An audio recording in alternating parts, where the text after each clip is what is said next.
Good morning, good afternoon, good evening. Welcome back to Football Heritage TV. It is day 3 of who are we going to sign? We signed Mohamed Kudus on Wednesday. We signed Morgan Gibbs-White on Thursday. Who are we going to sign on the Friday? Guys, girls, I see some of you moaning. There's always somebody moaning like this guy. Oh, why not just set the stream for 10:15? James, stop moaning or go and watch another YouTuber, right? I set the show for 10 and I let it build up for 5, 6, 7 minutes. Stop moaning. You're always in here moaning. Oh, and here's Elijah. Elijah, who put a video out and clipped me up. Thanks for clipping me up, Elijah. Each to their own, I suppose. Each to their own. Big up to you, my man. Hope you're well. Please all go and follow Elijah. Listen, who are we going to sign today? Who are we going to sign today? Can you bear with me 1 second? Sorry, bear with me 1 second. Sorry. That Stewie was inward sneezing. If you've got a dog, you'll know exactly what I mean. So who are we going to sign today? How greedy are Tottenham Hotspur fans going to become? We're here for it. We love it. And you know what? How nice is it to feel positive? At the moment, I can't say anything bad. I love the manager. I've got nothing against the signings we're making. And the board are moving properly. Now, we'll talk a bit later about, is there investment? Oh, sorry, bear with me 1 second. Hang on.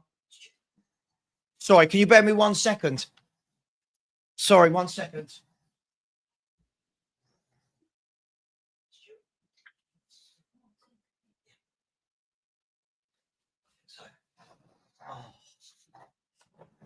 Sorry, everyone. Just trying to sort out Stewie, who's struggling in this heat.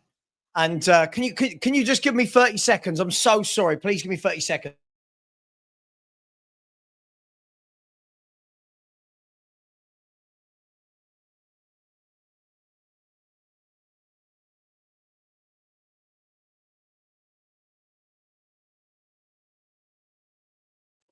Very, very, very sorry. Sorry. Unfortunately, the dog does come first. He's only little and he can't sort these problems out himself. So apologies for that. Let's start again, shall we?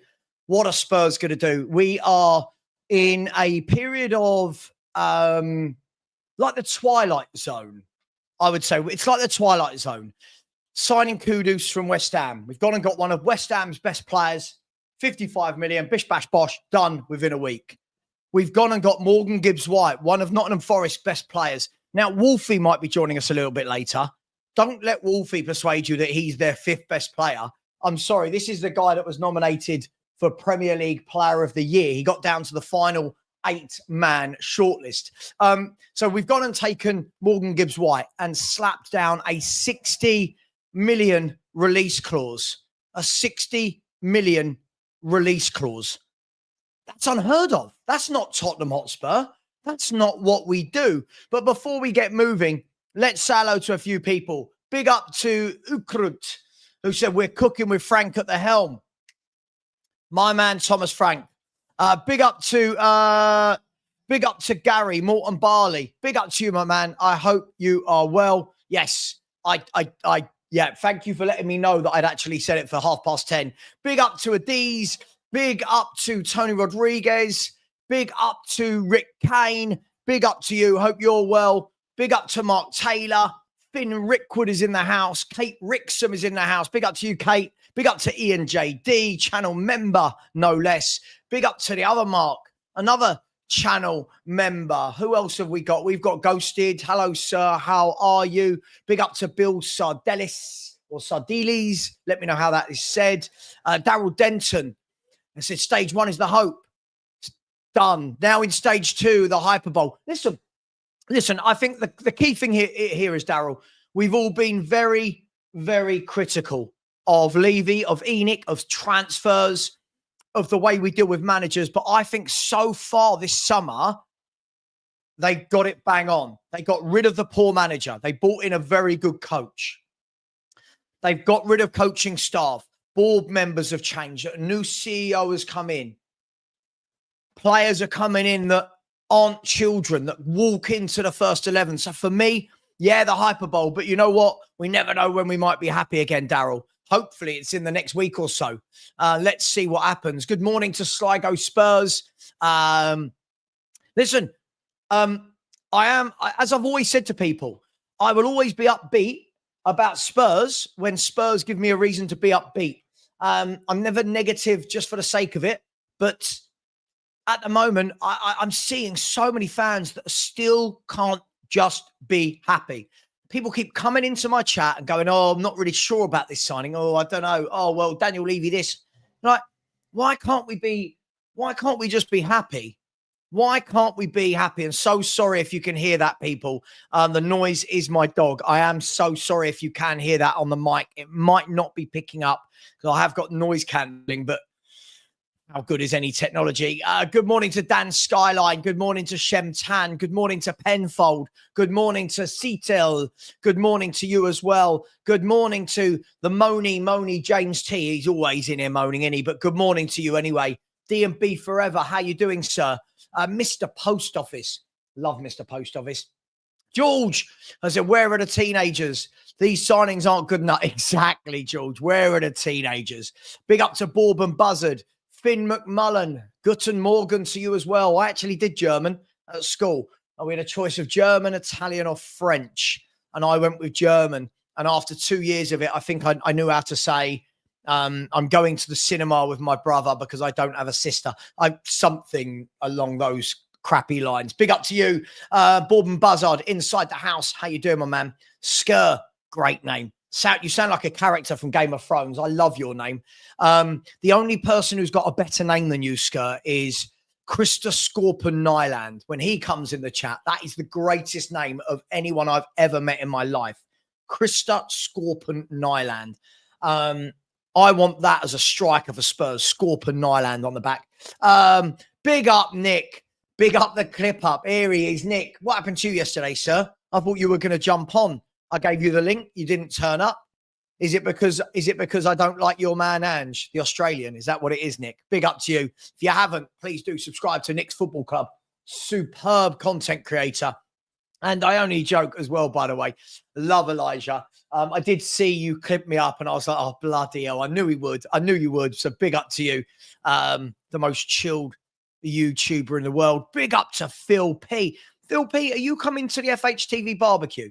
I'm pretty sure you owe me some form of chicken from when we used to go to Nando's together, me, you, and Henry. It was brilliant. Me, Phil, and Henry would go to Nando's together every now and then when we all worked in the city. And Phil and Henry would sit there for half an hour talking about wrestling. And I'd be like, nope, I've got no idea. It goes right over my head.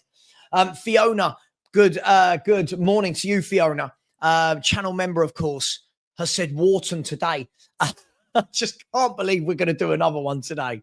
Surely we're not going to do another one. But this is the man, and we will talk about this as the show evolves. We will talk about this. Good morning to Emma Morton. Good morning to you. How are you, Emma? I hope you are well. Daniel Semaine said, morning all, still buzzing. It's nice, isn't it? It's nice seeing Spurs fans happy.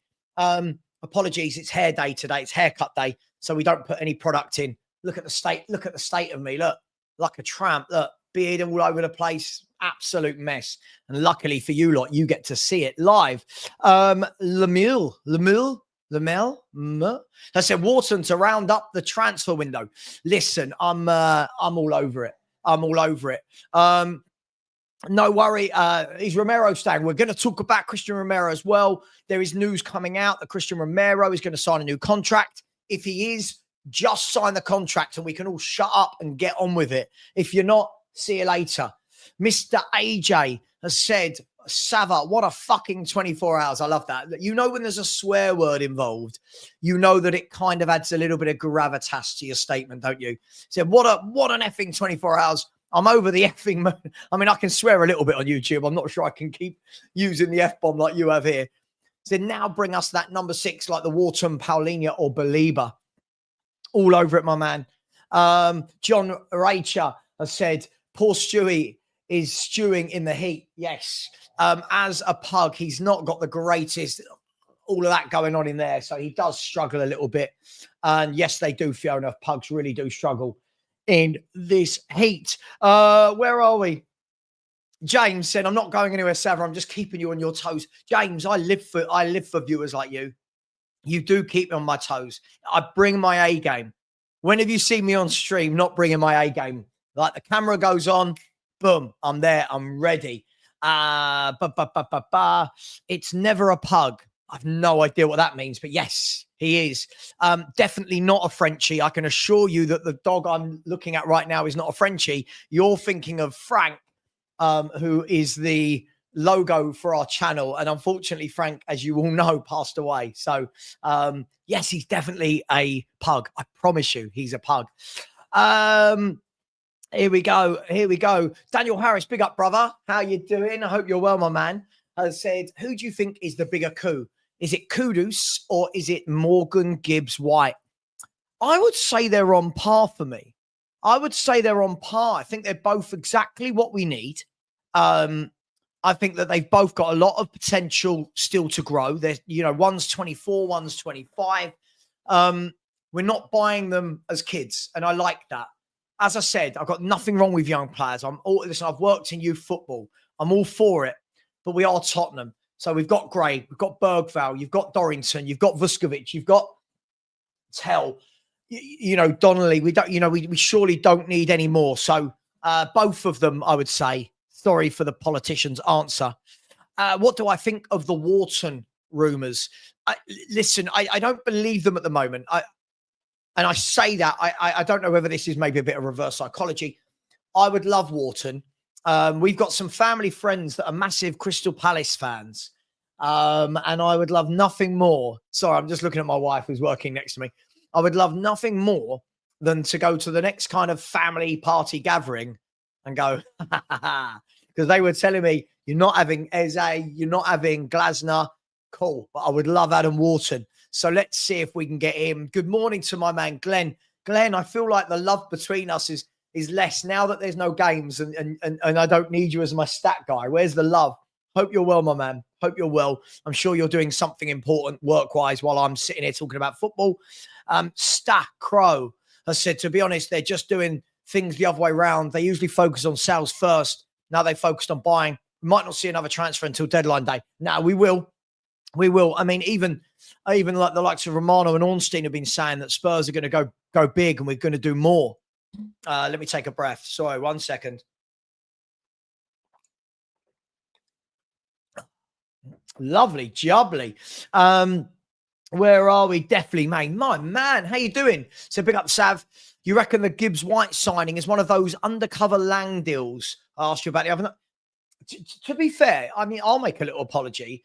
I've given Lang a little bit of stick in the last year, but at the moment, it does look like this is all his handiwork. I'm sure. I'm sure that Thomas Frank has had a say in this as well. But Thomas Frank is, his guy. Thomas Frank and Lang know each other from old, so I've got to say a huge thank you. I've got to say a huge thank you to Lang for bringing in Thomas Frank. I'm really pleased. Yes. I am fully aware, guys. I'm fully aware that that Thomas Frank hasn't managed a game yet. But I really like him as a coach. Honestly, I can't explain how important it is to have players being coached. And I'm sure you all know that. Yes, we won the trophy. I get it. I understand why people like Tange, but for me, that's a moment in time. What about the rest of being a football manager and a coach is to upskill and to grow. Hey, it is what it is. Mr. AJ has said the first time in a long time, Savva, I'm actually looking forward to the season. Lovely kits, lovely quality manager, and now quality signings. Mr. AJ, you could have made that sentence brilliant by saying lovely kits, lovely quality manager, quality signings, and a quality YouTuber. But thanks. Don't worry, AJ. I'll add that onto myself. Big up to you, bro. Hope you're well. Do you know what? I'm feeling generous. So do you know what I'm going to do? Let me just check that I can do it because I'm feeling generous. Where are we? 1 second. Because I'm feeling generous, I'm going to do this. Right. I am going to gift 5 memberships to the channel. I'm going to gift 5 memberships to the channel if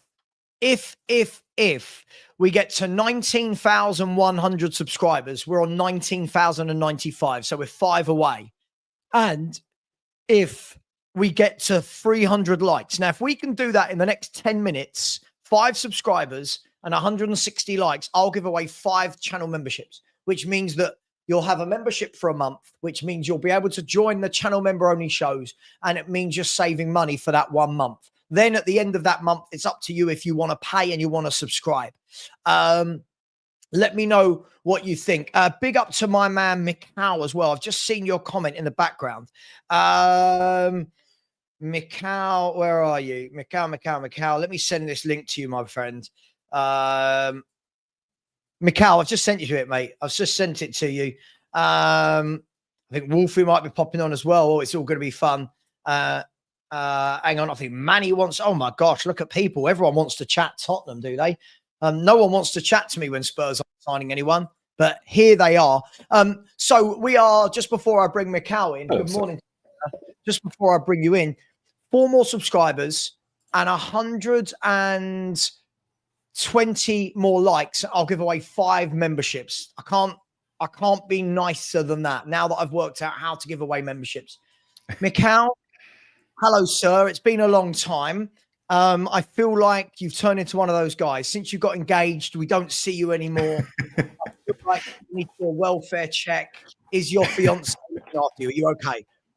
Yeah, I'm completely fine. I've just been a bit smashed with work. So, I work in finances. So we just went through the fiscal year end, and it was a lot of work to do. I was so tired after coming back from work that I just didn't have the energy to participate in long debates.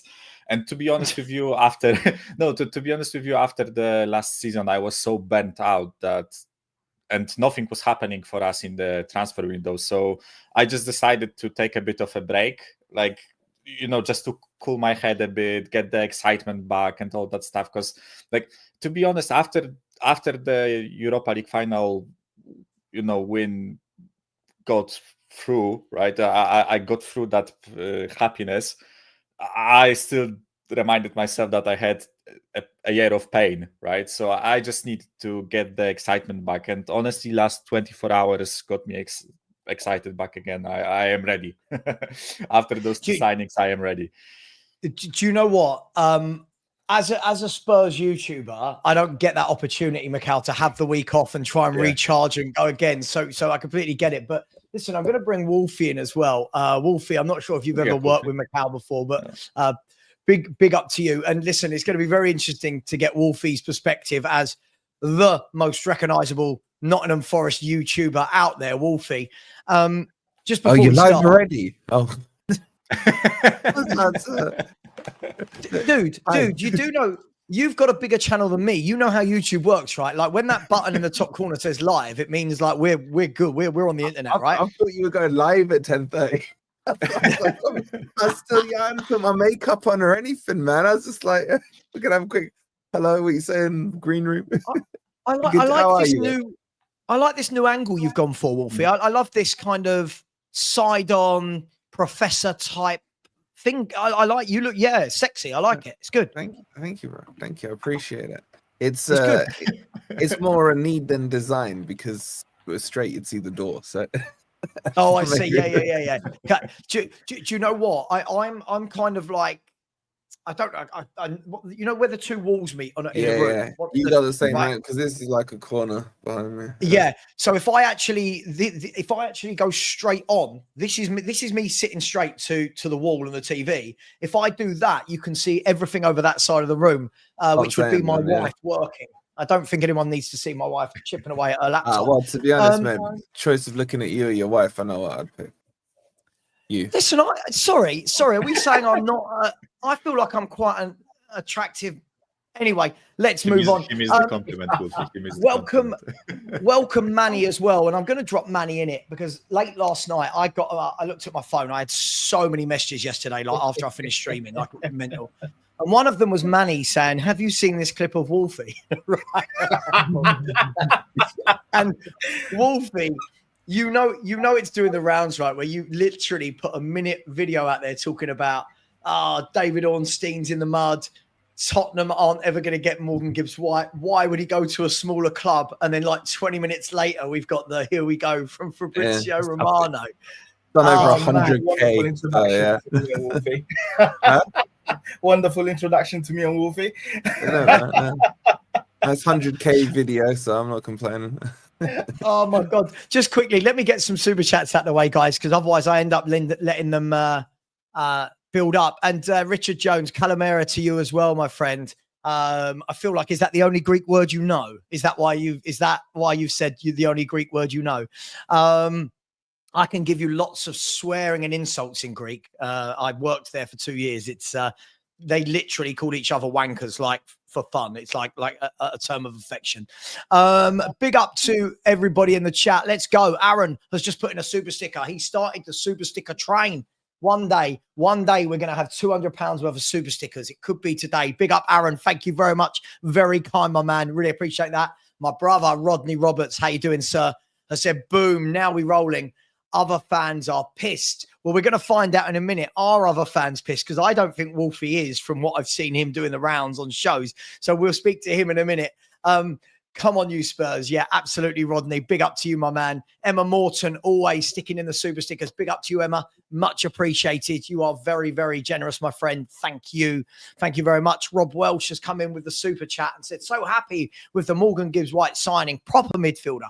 Range of passing. Little bit of bite. Perfect. I'm going to ask Wolfie all about his range of passing in a minute. Don't you worry about that. Big up to you, Rob. Really appreciate that. Tweak has gifted 5 memberships. So plus the memberships I'm about to gift, we're going to give away 10 memberships. Those memberships went to 5 people a long time ago. Big up to each and every one of you. I hope you've all said thank you to Tweak. And Tweak, that is very generous. Thank you. I don't forget things like that. So thank you very much. You're now in my good books. Really appreciate you, my man. Sligo Spurs has become a new channel member. Big up Sligo Spurs. Isn't it funny? We sign a couple of players, act like a big club, and everyone's super chats and memberships and likes and smiles and everything. Savva's smiling. That's the one. I know. I'm happy. I'm a happy Savva. Big up to you as well, Sligo Spurs. D&B forever, always with the super stickers. Love you, man. And the picture of the 1984 UEFA Cup winning Spurs team. I think that was even after Wolfie's Nottingham Forest won the Champions League, which he keeps banging on about with those 2 bloody stars above that tree. Big up to you, D&B. Chai Pen. I've never seen this person before, but they've just become a member. Big up to you, Chai Pen or Chi Pen, Cheapen or however I say it, let me know. Thank you very much. You are now welcome to the members only shows that go on once a week. Big up to you. Thank you very much. And Ghosted has put in a super sticker. Thank you very much, Ghosted. Really, really appreciate every single one of you. And we have got to the 19,100 subscribers, and we are 50 likes away from me giving away 5 memberships. 50 more likes and I'll give away 5 memberships. Guys, I feel like we've got to start with asking Wolfie, right? All Spurs fans, 90% of Spurs fans are very happy with the Morgan Gibbs White signing, Wolfie. Now, I know from speaking to you away from YouTube as well as YouTube that you have, and I know you're not just saying this, you have always said that you wouldn't be unhappy with Gibbs White going as long as the price was right, because you don't think he is one of the main men for Forest. However, I wanted to ask you, I was watching a clip last night and I don't know who the guy was, but it was who's the Chelsea guy said the silly thing about Haaland on TalkSport? George. No, not George. Kendi. No. What's his name? Rory. Guys, Rory. So Rory Jennings was interviewing this Nottingham Forest fan, and he said that he's the heartbeat of Nottingham Forest, Morgan Gibbs White. So talk to me. Are you disappointed? Are you disappointed that he's gone? Are you happy with the money? What's going on? We're not on a panel. It's me and you talking. So this is me talking now. Yeah. But for me, there's a couple of layers to this. Morgan Gibbs White being sold in isolation, I don't have a problem with. Morgan Gibbs-White and Elanga being sold in a week, I have a problem with. Morgan Gibbs-White or Murillo going, I would rather Morgan Gibbs-White goes because I think Murillo's ceiling is ridiculous. But is he the heartbeat of team 100%? Now, whatever I've said on Gibbs-White, he's not a scrub. He's an excellent player, but he's a frustrating player. The best way I describe Morgan Gibbs-White, he's Forest's equivalent of Bruno Fernandes with Manchester United. I'm not even talking on the same scales. I'm talking in terms of what he does. Now, if you speak to a lot of Manchester United fans, they'll always have those mixed opinions on Bruno Gibbs-White. What's his name again? Bruno Fernandes. I've only been awake like 15 minutes here, right? So why? Because he has some very similar traits. Everything runs through Gibbs-White. Gibbs-White will create most of the times a decent chance from a good pass and what have you. His work rates are ridiculous. I would argue they're in the top 3 or 4 in the Premier League. I think I said this on We Are Tottenham TV yesterday. I was like, in a game, he will play the 6, the 8, and the 10 all within the 90 minutes because he'll come back and track back to help. He'll be in the right place in midfield when the ball's in the middle third. He'll be in the right place in attack, and his energy levels stay consistent from the first minute to the 90th minute. And he's very passionate, and he's also goal-driven and orientated. He wanted to get into the England team. That was his goal from like a kid, and he really focused on doing that last year, and he got his call-up. So well done to him. There's so much to like about him. So much to like about him. He felt to me, and I'm sure other Forest fans would agree, like he was Forest born and bred, born and raised. Yeah, if you didn't know he was from Wolverhampton, you would think he was Forest through and through. That's the passion he brings to Forest, right? Mm-hmm. He's a very good dribbler on the ball. He is okay at passing, but his shooting is atrocious. He's probably one of the worst shooters, if that's the right phrase, finishers in my team. Right? His finishing is that bad. I mean, how many did he get last year? He got 7. I think he got 7. But I would argue he could have comfortably got 13, 14. Comfortably. The chances he missed are horrific. It's not just that he's missed, it's some of the chances he misses. Like I'm sure you guys saw the semi-final against Man City, the open goal where he somehow still skewed it. That's one example. Most of the times his shot go high into the Trent or wide. But the bigger frustration from that for me is his over flamboyance on his passing. Everything's a Trivela pass. Everything outside of the boot pass, it's got to be Hollywood, crossfield balls, all of this. But when he simplifies his game, he's such a joy to watch. I was at the game where we beat Brighton 7-0. He completely controlled that game for Forest. Everything he touched was perfect. Every pass that went off was perfect. And you end up with a 7-0. And it's no surprise that Morgan Gibbs-White has one of the best games he's had at Forest. So there are things in his game. Like my best description of Gibbs-White is if he did less, you would get more. If he just played the simple 5-yard pass, instead of going for the 20-yard Trivela crossfield pass, it would look so much better. Now, when you watch his highlights reel, the Trivelas that come off, make it through the nice flick for the assist, they're always on the highlights reel. What you're not seeing is the other 88 minutes of the game. Now, I'm not saying the other 88 minutes he's crap. I'm just saying you have to be prepared to be frustrated with a large section of his game to enjoy the magical moments within that game. Okay, and this is not copium. This is not hopium. Whatever. This is legit. I've been Savva. You know, I've been consistent on what I'm saying with Gibbs-White. Yeah. Now he is one of our best players. I wouldn't call him our best player, but he is probably one of the most influential and pivotal players in our team. Okay, I personally would highly recommend you play him as an 8 and not a 10 for a few reasons. One, you eliminate the extra opportunities for him to shoot within a game by bringing him a little deeper. right? Secondly, you're playing to his strengths, which is his work rates and his ability to, almost string pull from the midfield, which is, I think, where he's best at, right? And most importantly, you stop him shooting.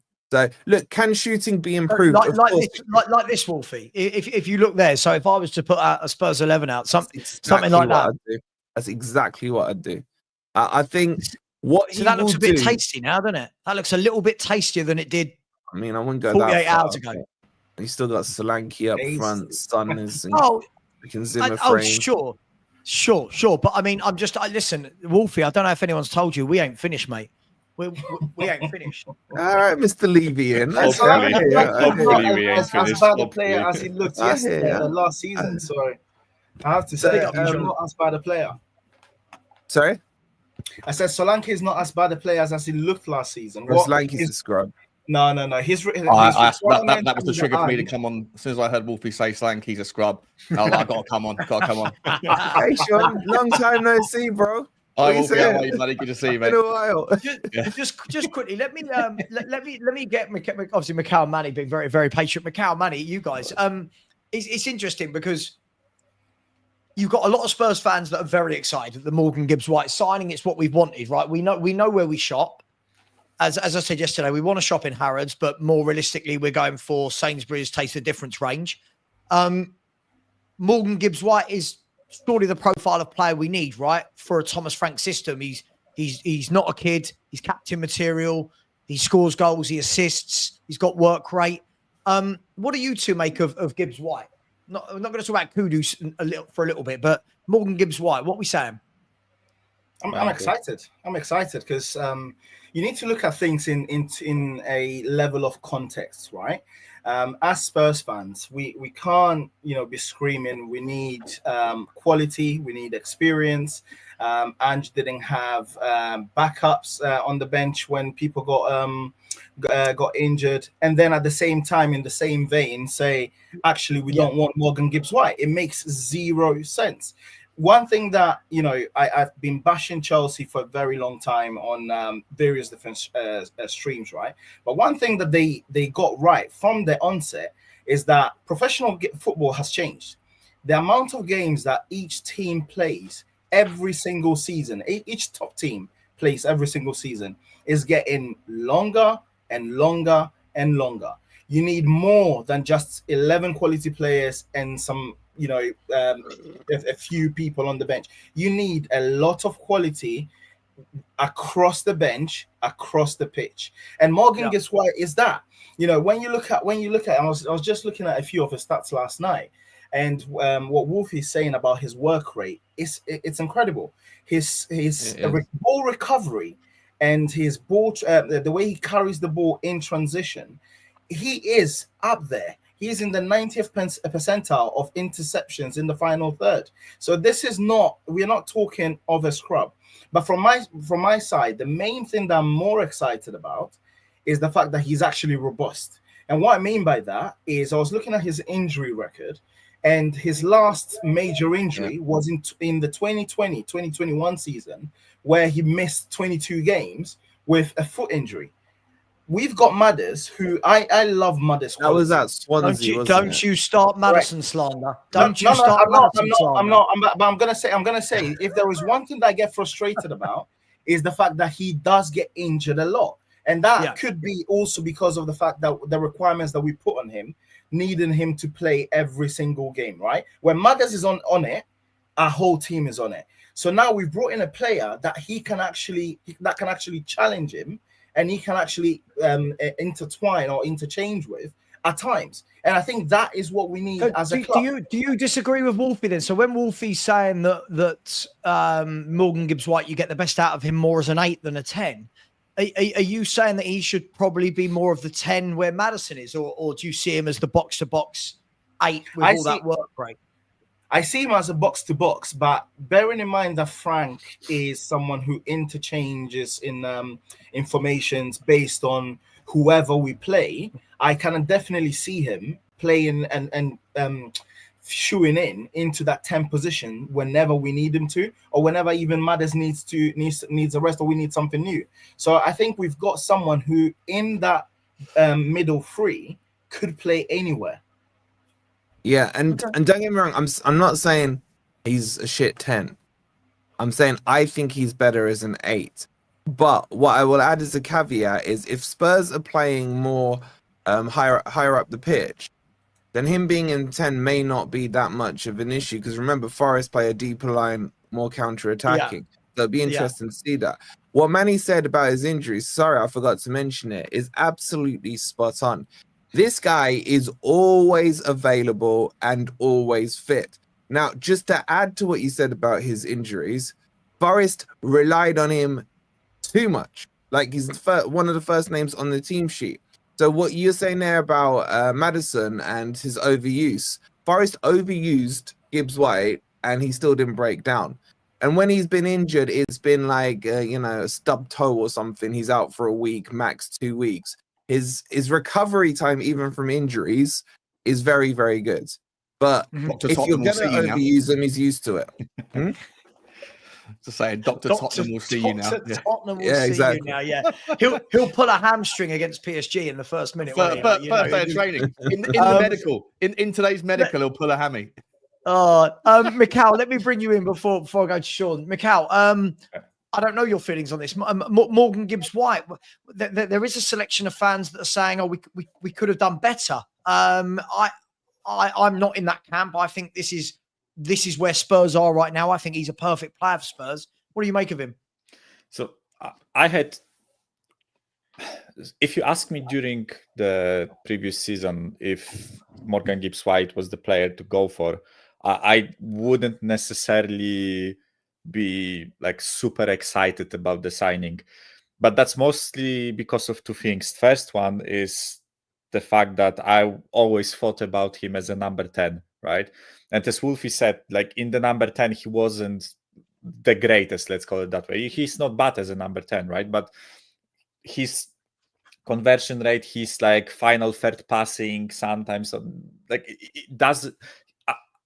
I just started looking into him as soon as we got linked with him, right? And then only then I realized that he's most likely an 8 in our system, right? And besides, we have number 10s in our squad, right? We have Kulusevski and Maddison, who will most likely be the two guys playing there. So as soon as I started looking at him as a number 8, I realized that what he does is something that we have been missing especially last season, which is ball progression, which is carrying the ball, which is work rate. And I started appreciating that side of him, right? And this made me more and more excited about the player, right? And also, as you said, Savva, right? I guess you maybe could do better, maybe, right? The issue is that we are where we are. We finished where we finished, right? I'm not sure whether, let's call it Eze, right, who would be the number 10 target, would even want to come to us, right, when an offer from Arsenal is on the table, right? So, yes, in essence, maybe we can do better. Maybe that's why some fans are a bit disappointed, or like, they got so much into the thought of Eze playing for us that right now everything that's not Eze is basically bad, right? Because that's I was going to say to you that's all I get now. Every single time I link with a player, all I get is I'd have preferred Eze. I want Eze. Eze. It's like he's our player, and it's like we own him, and he's out on loan somewhere. Do you know what I mean? Yeah, we're talking about a player that we've never bid for. Yeah, and also it's not only Morgan Gibbs White, it's also Kudus, right? Kudus, the same thing happened, right? We signed Kudus. Oh, it's not Eze, right? Oh, I wanted Eze. Eze should be the player that we signed, right? And I think so many of our fans got into their heads that he's already ours, right? That we already owned him, that we should just, it's only a matter of time when we put in a bid and Eze is ours, right? It wasn't the case. Eze doesn't want to come, Eze wants Arsenal, right? Fair enough, I'm not mad about it. And the longer I think about Kudus and Morgan Gibbs White, the happier I am with them, right? Because at first, as I said, if you ask me last season whether these two players would be my go-to signings, I wouldn't say so, right? But the longer I think about it, I think they are easily, not easily acquirable, but you get the point. They want to come to us, right? It's not like we have to beg them to come, or we have to fight off 16 different clubs, right? Wolfie assured the internet that there was no way that Gibbs White would come to a smaller club. Like I didn't think he was that Hotspur. stupid. I didn't think he was that stupid, to be honest. I hope when they do his medical today, they check his head. I'm just going to drop in a minute. Wolfie, sorry, just quickly, I know you've got to drop off soon because you've got a thing, but can I just ask, at what point did you think that you were a bigger club than us? At what point did you think you were more attractive than Tottenham Hotspur? The 2 stars. At the point Is it the 2 stars? we won the 2 stars, bro. And at the point that we finished 10 places above you last season. For 1 year, I love this. So you don't like it when I go back in history, and you don't like it when I go more present, man. Come on, make your mind up. Listen, when you go back in history, don't you go back to the 70s and early 80s? Like, mate, that's why it's called history, bro. Oh man! But listen, aside, there's a couple of points. I just want to add on Gibbs White. If you want to see how he played in the 8s, watch back the Forest Villa game at Forest. He started as the 10, and then we went 1-0 down. Nuno's tweaked the tactics and put him and Anderson as a 8 pivot. Fantastic performance for him. Very, very good there. The other thing I'd say to you, and Savva's not going to like me for saying this, the relationship he had with Brennan Johnson in that first season. Johnson again, ole, ole. I'll tell you something like that. Those two have incredible on the pitch chemistry, right? I'll just throw in this hand grenade before I go. They are the reason, or part of the reason, that Forest survived that first year was because of the link up of those two. Because Gibbs White would release Johnson with proper passes into the spaces, etc. But now I'm not saying that's what's going to happen, Savva, before you lose your mind. What I'm saying is look for him to form partnerships with players on the pitch. That's something he's also very, very good at. Once he gets some chemistry, especially with a winger. So I'm talking about Kudus now over Johnson, for example. If you see those two starting to form chemistry, then Gibbs White almost purposely always looks for that player. If you watch some of his interviews that him and Jono did, it became almost telepathic. They were saying that as soon as Gibbs White got the ball, Jono knew exactly what space he needed to run in. And Gibbs White knew when he needed to release the pass without even knowing it. So he's very good at forming partnerships. Also, what I'd say is watch his performance in the England games as well, where he's had a better quality midfield around him. And I think he's looked very good in those positions. I think in the last game, which got played at the City Ground, ironically, him and Eze were linking up beautifully. But he missed an absolute sitter yet again. This is the frustration. You're gonna have to accept he's gonna miss a lot of chances. That won't stop him from shooting again. But the other stuff you get with him will outweigh the shooting. And if Thomas Frank can improve his shooting, then you might have an absolute diamond on your hands. Just quickly before you go, I know you've got a meeting at 11. Just quickly before you go, can we just for 1 minute before I bring Sean in, let you go, talk about the utter derisory mockery of a bid that you guys just went and made for Wisser of Brentford. Who on earth do you think you are? 25 million. Who do you think you are? That's who we are. Stars. No, you know what? You know what, Savva? There's an absolute meltdown yesterday in the fan base. Like, sure. Apparently I'm the most overreactionary one, but I was calm yesterday compared to the rest of the fan base. I see this too many times, especially from like the Arsenals, etc. That or a Man U. When a result goes bad or there's some bad news, it's like, oh shit, quick, pick out the black book. Ornstein's number. Ornstein, mate. Let everyone know we've gone in for Visser. Or Arsenal did it when they went out the FA Cup last season to United, didn't they? Tell everyone we're buying Ollie Watkins literally the next morning. You see, Man U do it as well all the time. Are Forest in for Visser? Yes, they are. We've been chasing him for about 6 to 8 months. Will we get him? We'll have to see, mate. They're going to have to react. I hope my chairman comes in and nicks him from you first. He's your boy now, isn't he? He's your boy, man. He's my chairman. He's my chairman. Sean's been who said, consistent. Yeah. Sean, who said for about 5 years, no, I'm not leaving in. I just like to call people out. Last night, live on Sean's show, I'm watching, and someone goes, "Are you leaving in?" And he went, "Yep." Yeah, I asked him yesterday, and he said it. He said it. Yeah. You lot are utter shameless YouTube. You lot are just What do you shameless. mean? Mate, I have You're taken easily bought, is what he's saying. And I Savva's have turning taken that heat. way, by the way. Yeah. furious heat for the last 3.5, 4 years Boys, of being I on got to YouTube. jump off. Cheers, Good Wolfie. to see you. Yeah, all the best. Cheers, Wolfie. No worries. Cheers, I'll mate. see you guys soon. In a bit. Take care. Thanks, mate.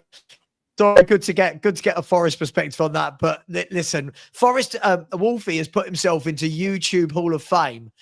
Every now and then there's a clip that goes around that gets over 100, 200,000 views. And that clip of Wolfie 20 minutes before we got the Here We Go saying, why would he join Tottenham and Ornstein's had a mare? When are we going to learn, guys? When Ornstein says something, it pretty much means that the deal is it's heading towards the conclusion. Sean, welcome. Sorry, you've been patient. Thank you very much.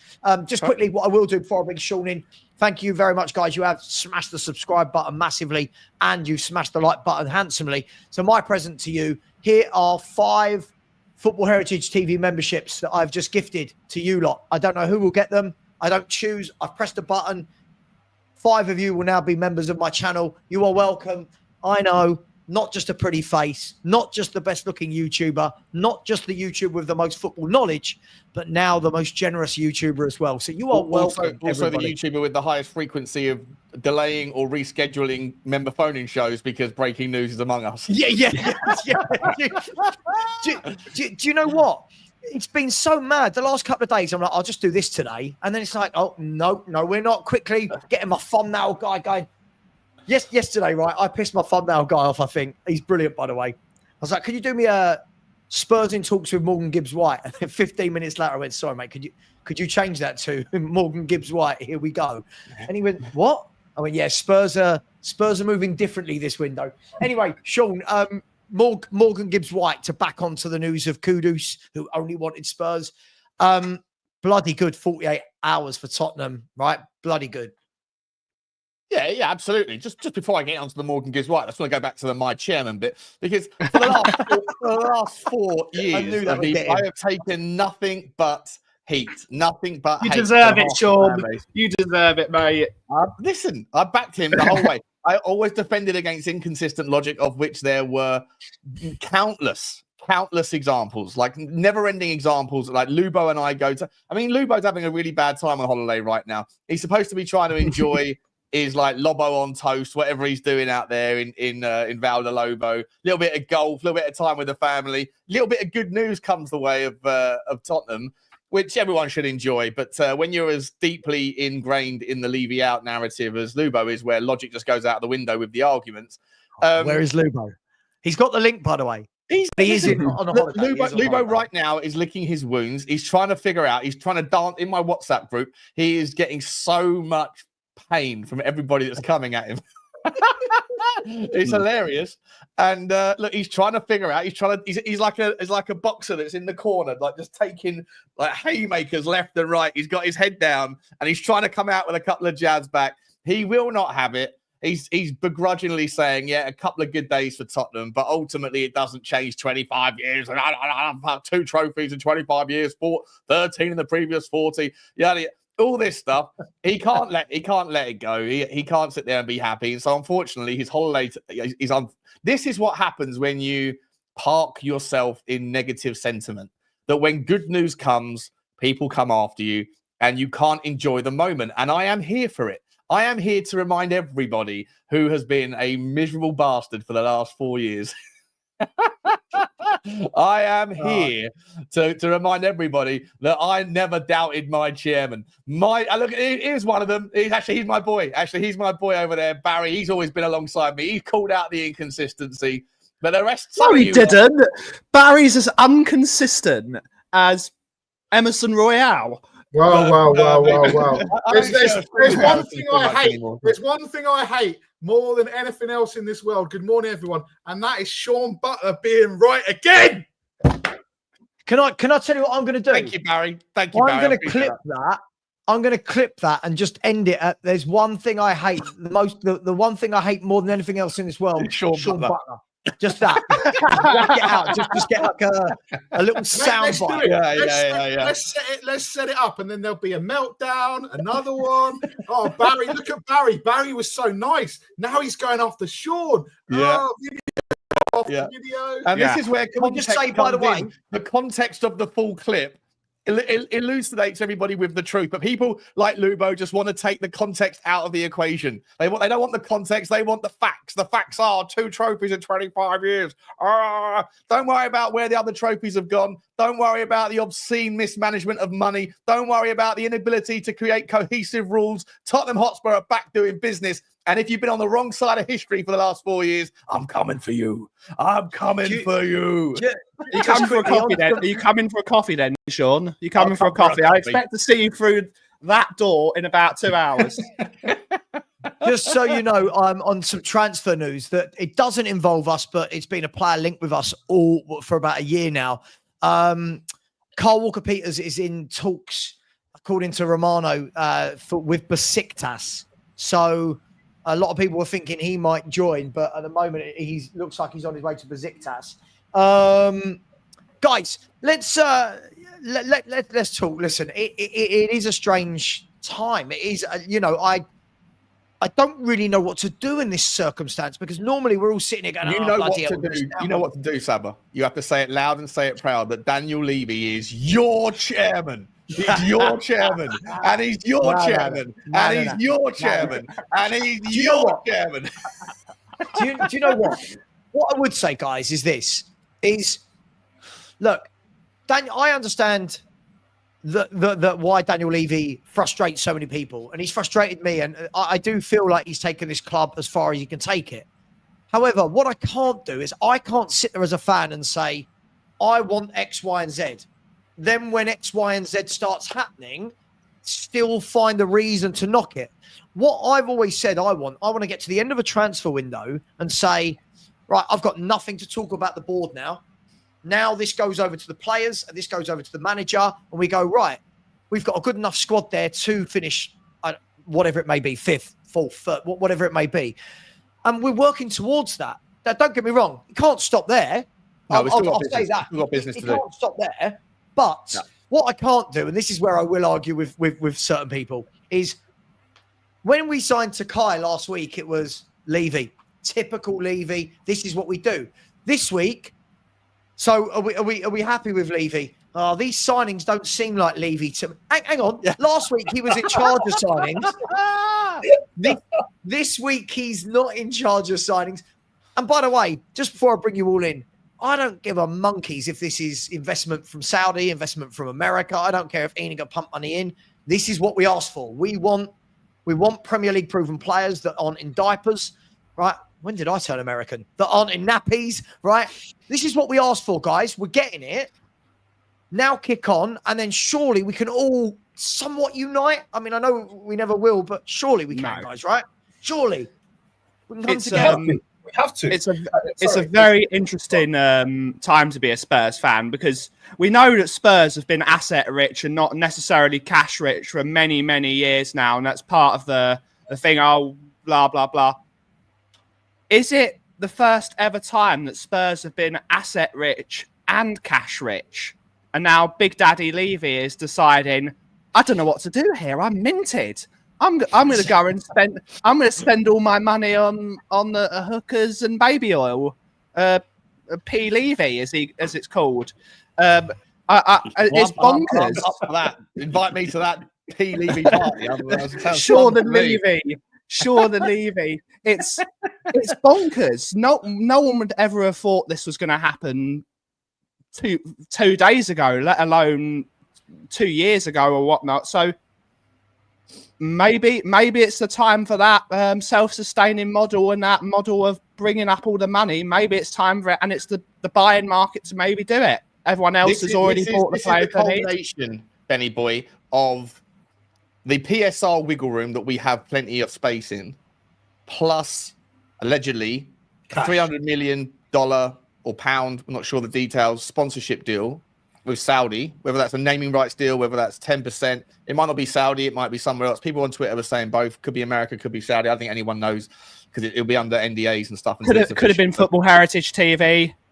Yeah, a couple of super chats have been siphoning. Savva's been siphoning away some of that super chat money to go and give to Daniel Levy to go and get up the monster.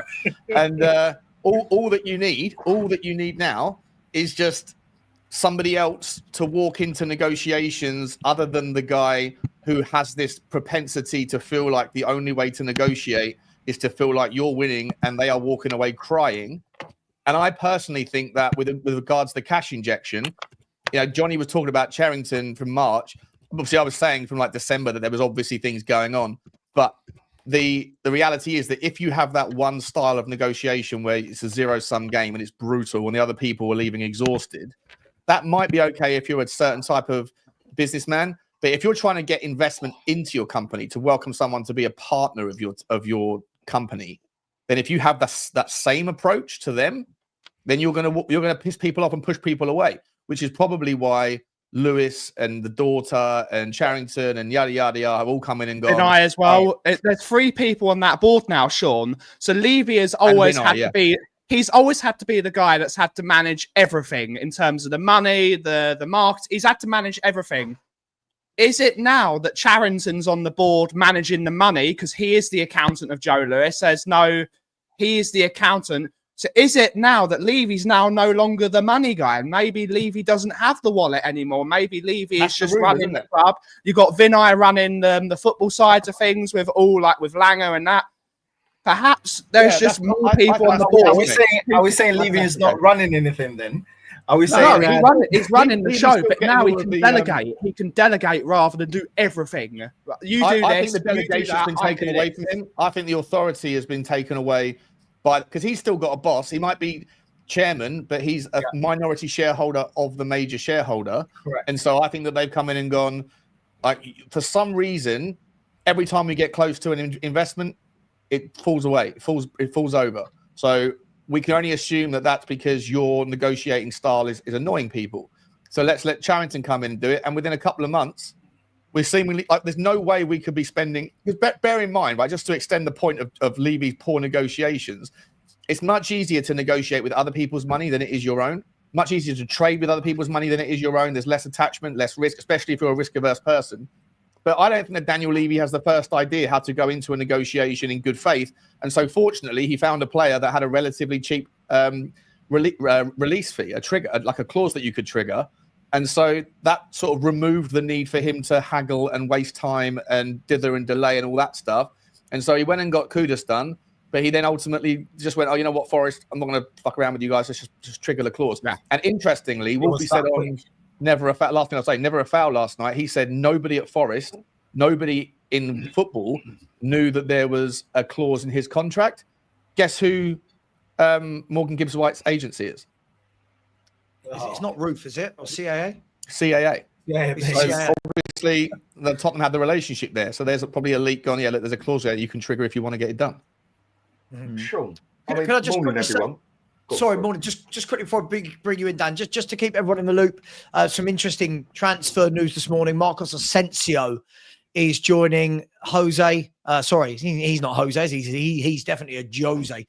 He's joining Jose at Fenerbahce.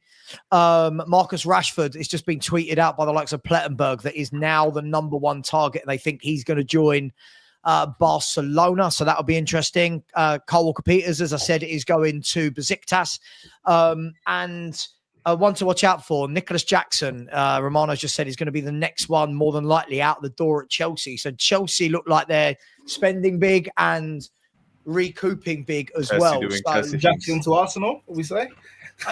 Mate, that would be. Yeah, I would absolutely. I will piss myself laughing if it happens.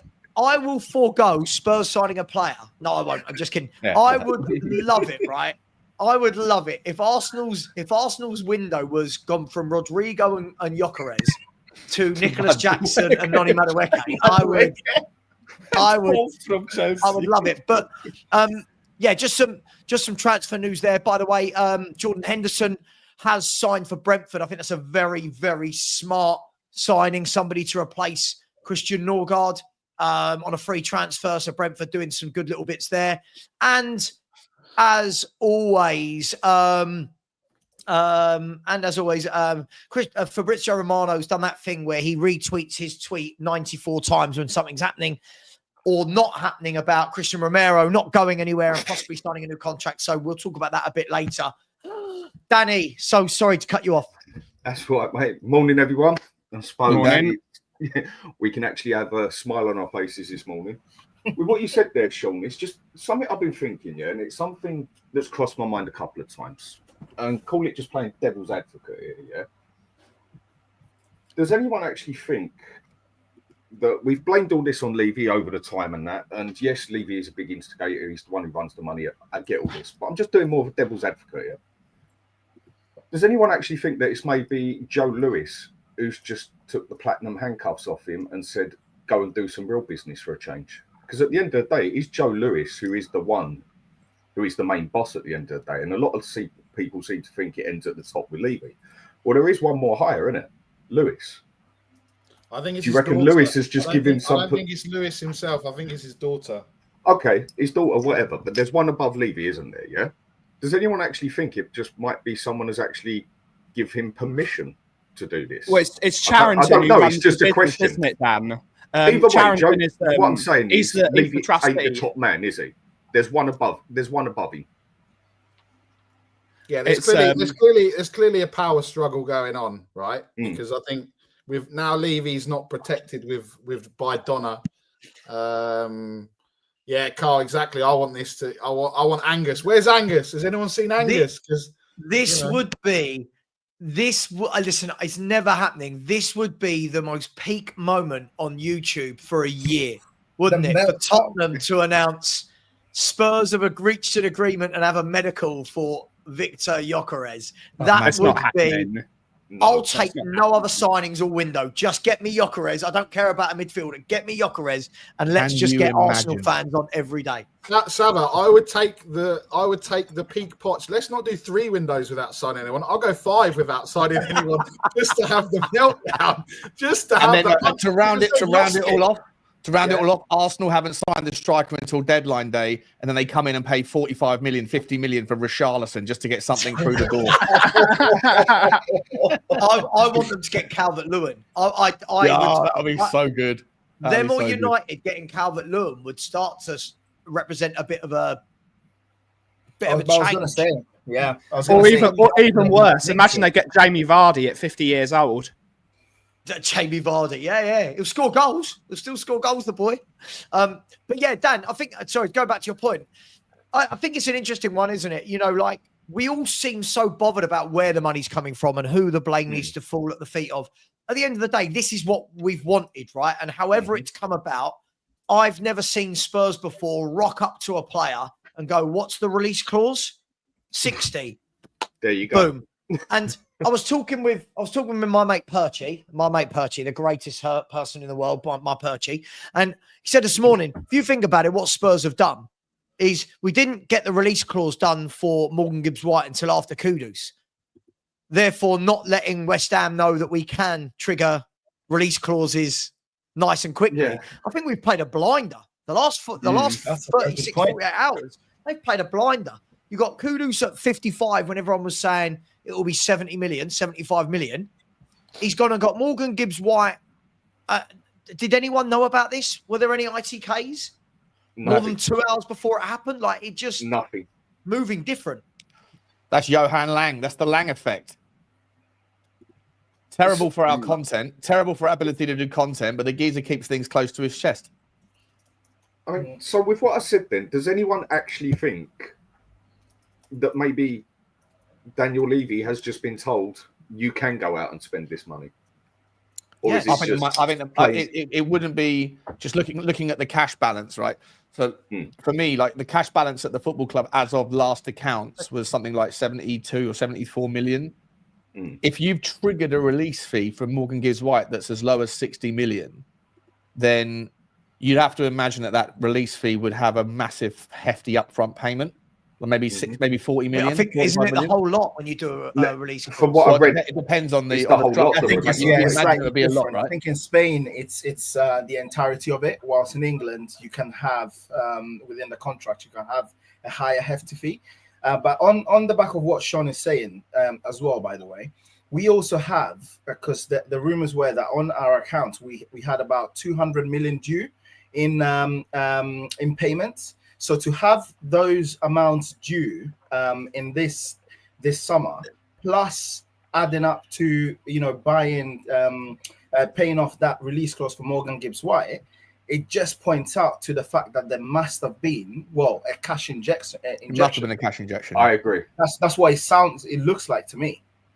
There is no way this transfer would have gone across. I mean, because from what I know with it, you can come to an agreement with the club as such, but you do, if there is a release clause of 60 mil, you can just walk in there, slap 60 million on the table and walk out, basically, as long as the player wants to come with you. Yeah. And that is the only way that I can possibly see that happening with Morgan Gibbs-White in Forest.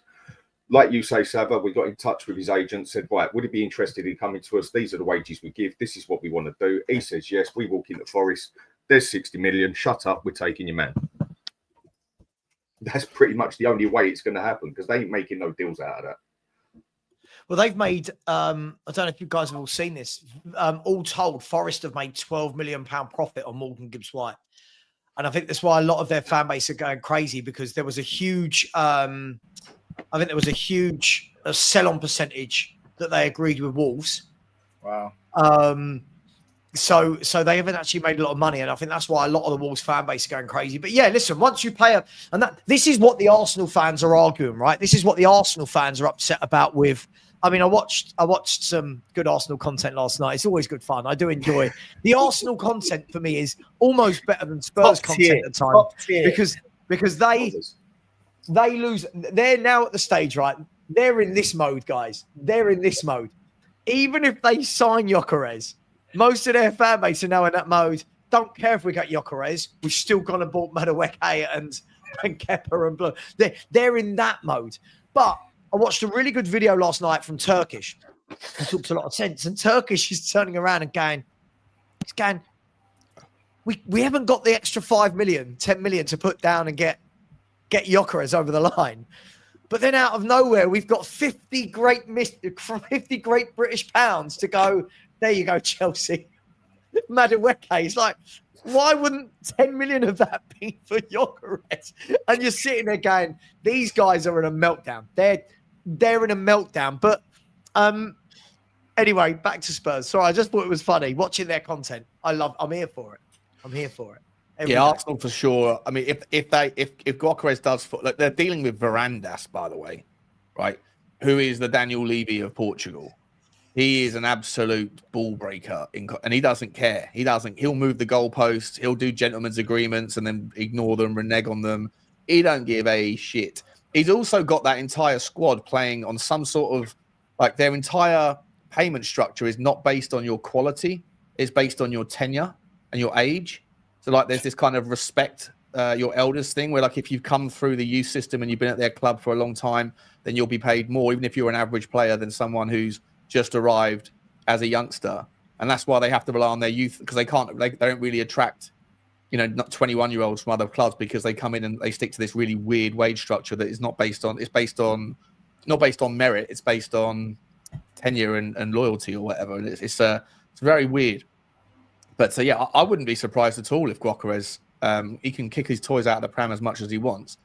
But there's an outside chance here, not a strong chance, but there's an outside chance that Arsenal might go, this guy just is refusing to work in good faith. And then what do they do? Because every day there's another one of those strikers that are on that list that are being knocked off the list. Osman was available. Who thought Osman was going to go for 75 million to Galatasaray? Hasn't Gyökeres forgone money that he is owed to join Arsenal? If I'm not wrong, what I heard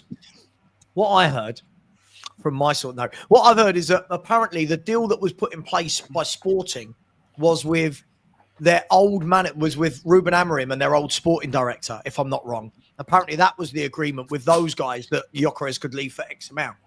And apparently the new people in charge are going, no, we want more. So I've heard that that's where the problem is. But the Arsenal fans are literally saying, hang on, if we've got all this money for Eze and Rodrigo and Madueke, then how was Gyökeres not?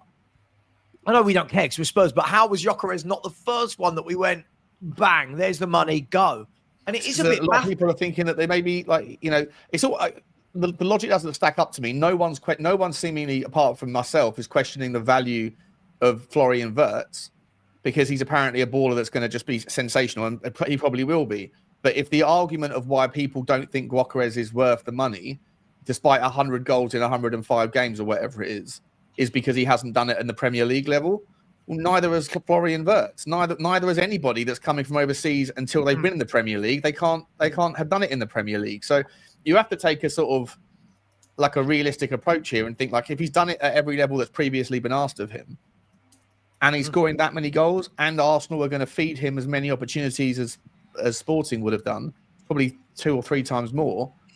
I don't know. To me, it's madness. To me, it's absolutely. There is one thing we're forgetting though. When it comes to Gyökeres, though, there is an internal struggle of power between Arteta and Berta at the moment because Berta clearly wants Gyökeres. He thinks that's the guy. He thinks is the guy. Arteta hates players with egos, and he knows that Gyökeres has an ego. And we said this yesterday. Gyökeres has a massive ego, which is why Arteta would rather spend more and get Sesko, who has less of an ego, because that fits the people that he likes to have in his club. So there's sort of Arteta wants to spend more and get less, and Berta wants to spend less and get a more higher profile, egotistical striker, which I think Arsenal probably need. They probably need a player up front with an ego because there is.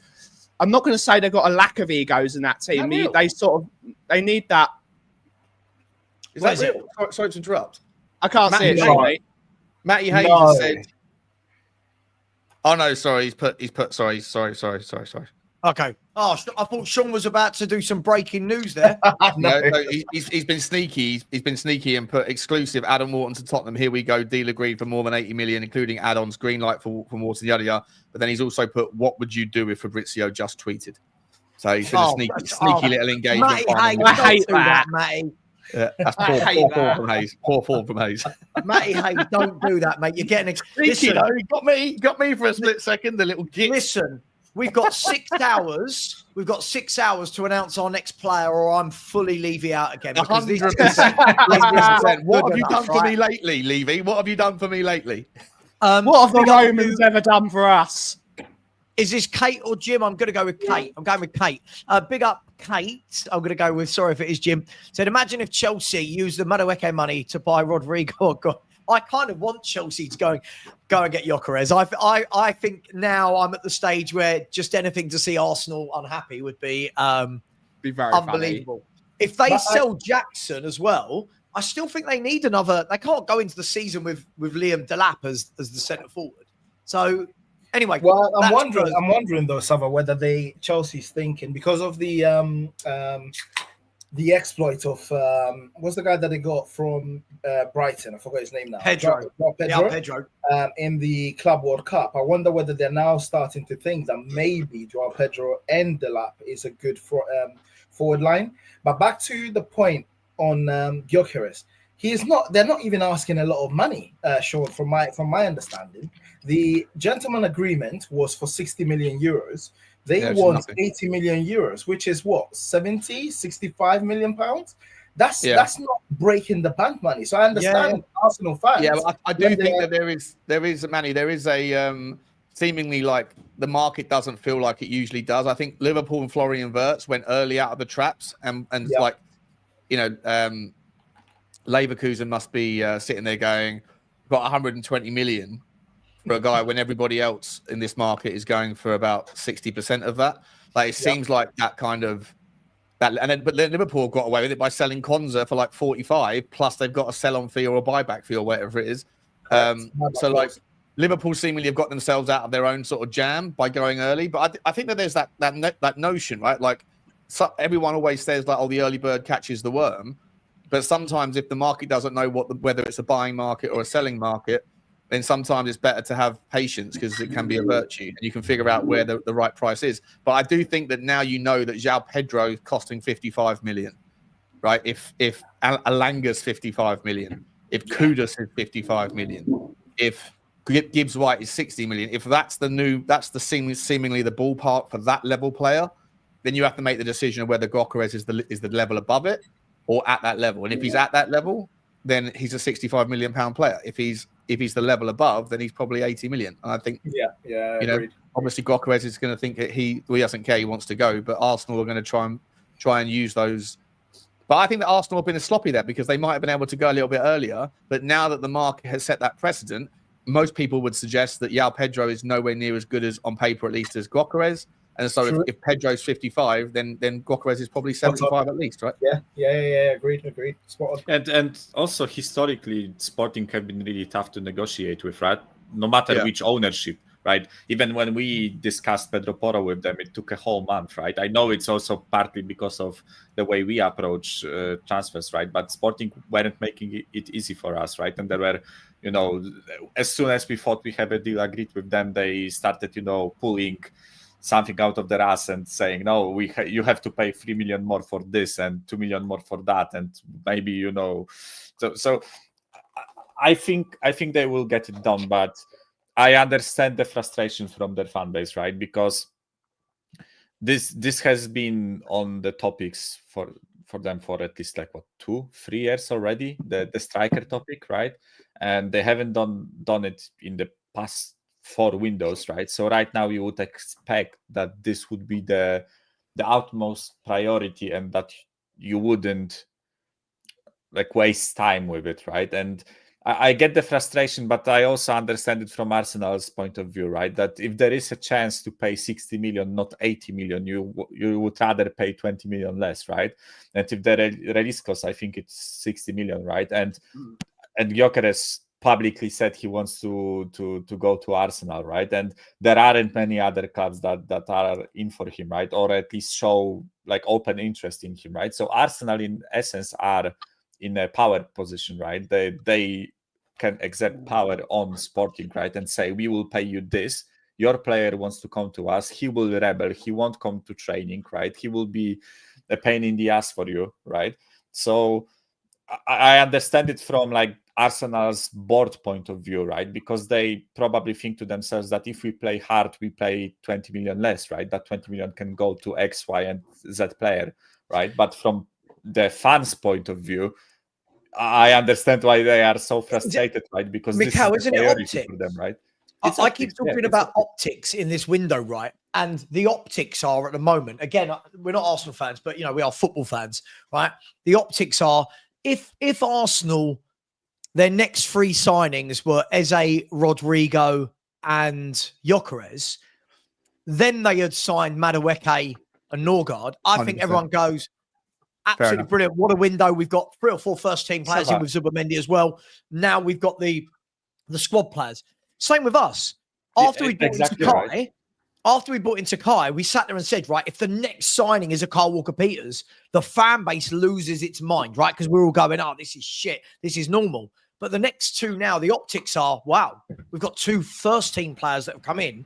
It gives a bit of leeway. And I know boards don't do what fans want, but the Arsenal fans, I get it. They're frustrated, right? All they've been asking for since Arteta went there is a centre forward. And it seems like they've spent and spent and spent and spent and spent.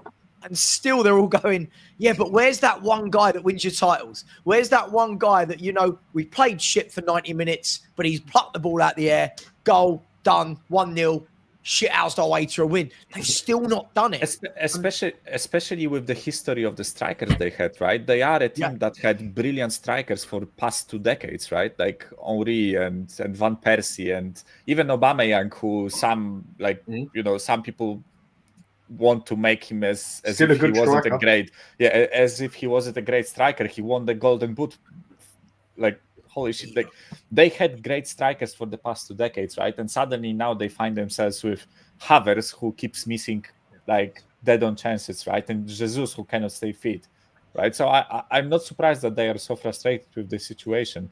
But can I give it a different angle?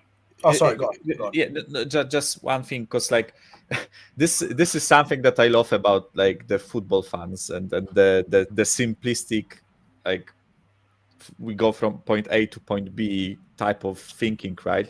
Because as you said about the context of the timing of the signings, right? If we get Gyökeres first, then Madueke sounds better, right? And if we get X first, then the Y player sounds better, right? But also the same thing for me goes with players like let's say Bergvall or Kvaratskhelia or other players, right? Where Kvara goes from Napoli to PSG for 60-something million after winning 2 titles there, right? Or like 1.5 titles. And everyone is, oh, why didn't we buy him when he was playing in Russia, right? And we could buy him for 5 million, right? But in the same vein, when we buy youngsters, right, we get frustrated with the club because we don't buy the quality, right? But this guy might, this Takai guy, this Japanese defender, might be the next best thing, right? Might be the next Kim Min-jae. We don't know that, right? But this is where clubs have to really balance the context, as you said, right? Because if you do what we did last summer, it's unacceptable, right, for the club of our size. Yes, Bergvall and Gray and others might be exciting prospects, right? But you cannot disregard the first 11, right? But now I hope, at least with Gibbs White, Kudus, and I really hope one more of that ilk, right, that price range. Now, if we buy Takai, right, like we did, or we buy Tell like we did, or even buy one more youngster like we will probably do, right? Now it looks much better, right? So context is king in terms of handling the football fan bases, right? Like. Can I say just before, just one point, right? On Savva's point, I know what you just said about optics is spot on, right? But what if, which is what I'm feeling at the moment, because when Romano tweeted the "Here we go" with regards to Madueke, he said that is a key signing. So what if what they've bought him for is actually to compete on that left-hand side? Because at the Club World Cup, he played on the left. Towards the end of the season at Chelsea, he played on the left. So it could be that the only 2 signings they're looking at is Gyökeres and Madueke. There is no Rodrigo incoming. There is no Eze incoming. And wishful thinking, Manny. I think they will get more through the door. Yeah, because if you actually look at what they've spent, they've spent what 50 or whatever on Zubimendi. Yeah, 10 on Norgard, 5 on Kepa, and then 50 on. They've probably spent the same amount as us, and we're sitting here going, "Who's next?" Right? We're sitting here going, "Where's the next signing from?" Arsenal will be doing the same. They've gone deep in the Champions League, second in the Premier League. They're going to have money. What I will say just quickly, I do need to do some super chats. Otherwise, these pile up. So sorry, guys. I'll jump off now. So thanks for having me. Big up, Manny. Nice to meet you guys. Take care, Manny. See you later, mate. Big up to Corey, who's been a member for 9 months. He says, congrats on the 19K, my man. Well earned. Thank you very much, Corey. I do try my best, as you know. And then he's also renewed his membership. So thank you very much, Corey. Really appreciate you, buddy. Looking forward to seeing you at the FHTV barbecue. We've already had this handsome chap. He gifted some memberships, didn't he? Thank you to you, you sexy thing. Big up to General Tracks. I just love this name. I keep saying it every day. I love this. Great DJ name. General Tracks on the mic. Yeah, I love it. Big up to you. Thank you General. for becoming a new member. Big up to you. The member shows are getting busier and busier and busier, and it's what we want to see. PJ Berlin, big up to you, who's just keeping the Super Sticker train alive. Big up to you, PJ. Thank you very much for all your support. Really do appreciate you. Phil P. Woo! Woo! Said, could Levy get charged with trafficking, Shawnee? What is wrong with you, Phil P? Could Levy get charged with trafficking? He had a bit of a hard time last night, to be entirely honest. He was on my show for the 7 p.m. show, and he was the main representation of the Levy out movement.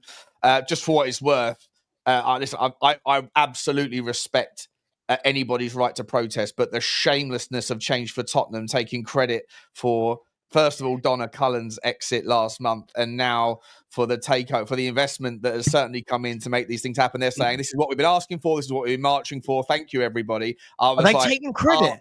Oh, yeah, of course they take credit for everything good that comes to the club recently. I was like, come on. This investment has been 2 years in the building. Let's kick off with that in a second. Just quickly. So Phil P talking about Shawnee, and I've got something else to do with Sean that's just dropped into my WhatsApps. He's a gentleman by the name of Ian Lubin, if you want, has said to me, Savva, tell Sean I don't want to hear any Levy out because we haven't bought anyone today. Tell him to keep the faith. Lubo, yeah. You see them spinning. You can see those rats jumping off the ship one by one by one. That train, that super sticker train is going nowhere near Levy out junction anytime soon. So Lubo, listen, mate, you're going to have a real hard time on the Spurs 5. I am coming for you. That's going to be brilliant. By the way, guys and girls, we are aiming for the 24th, that sort of date for the first Spurs 5 show. It's going to be fireworks. Big up to Jay Diller, the 1000th Jay Diller, which means there's 999 before him. They said, I'm glad we are getting some decent players. Hopefully we can get a CDM and offload the unwanted players. Big up the panel. Jay, I've got a feeling we're going to see a very busy 3 or 4 weeks because don't forget we leave for South Korea in about 18, 19 days, if I'm not wrong. And between now and then we play, I keep getting this the wrong way around, Luton Reading. Yeah, I think Luton is the first one. Luton Reading, right? Luton Reading, or some form of that. Big up to you, Jay. Really appreciate that. Daniel Field, thank you very much. Always chucking in the super stickers, always very generous. Thank you very much. Really appreciate that. I appreciate everyone who subscribed today, by the way. We're now only 888 away from 20k, just the 888. So if you haven't subscribed, please do, and subscribe to all my guests. I got to jump off. I'll speak to you soon. Okay, cheers, guys. Nice to see you all. Cheers, bye. Yeah, big up to Tomo's THFC said, hello, it's Morgan Gibbs White. Yes, it is Morgan Gibbs White. Very happy about that indeed.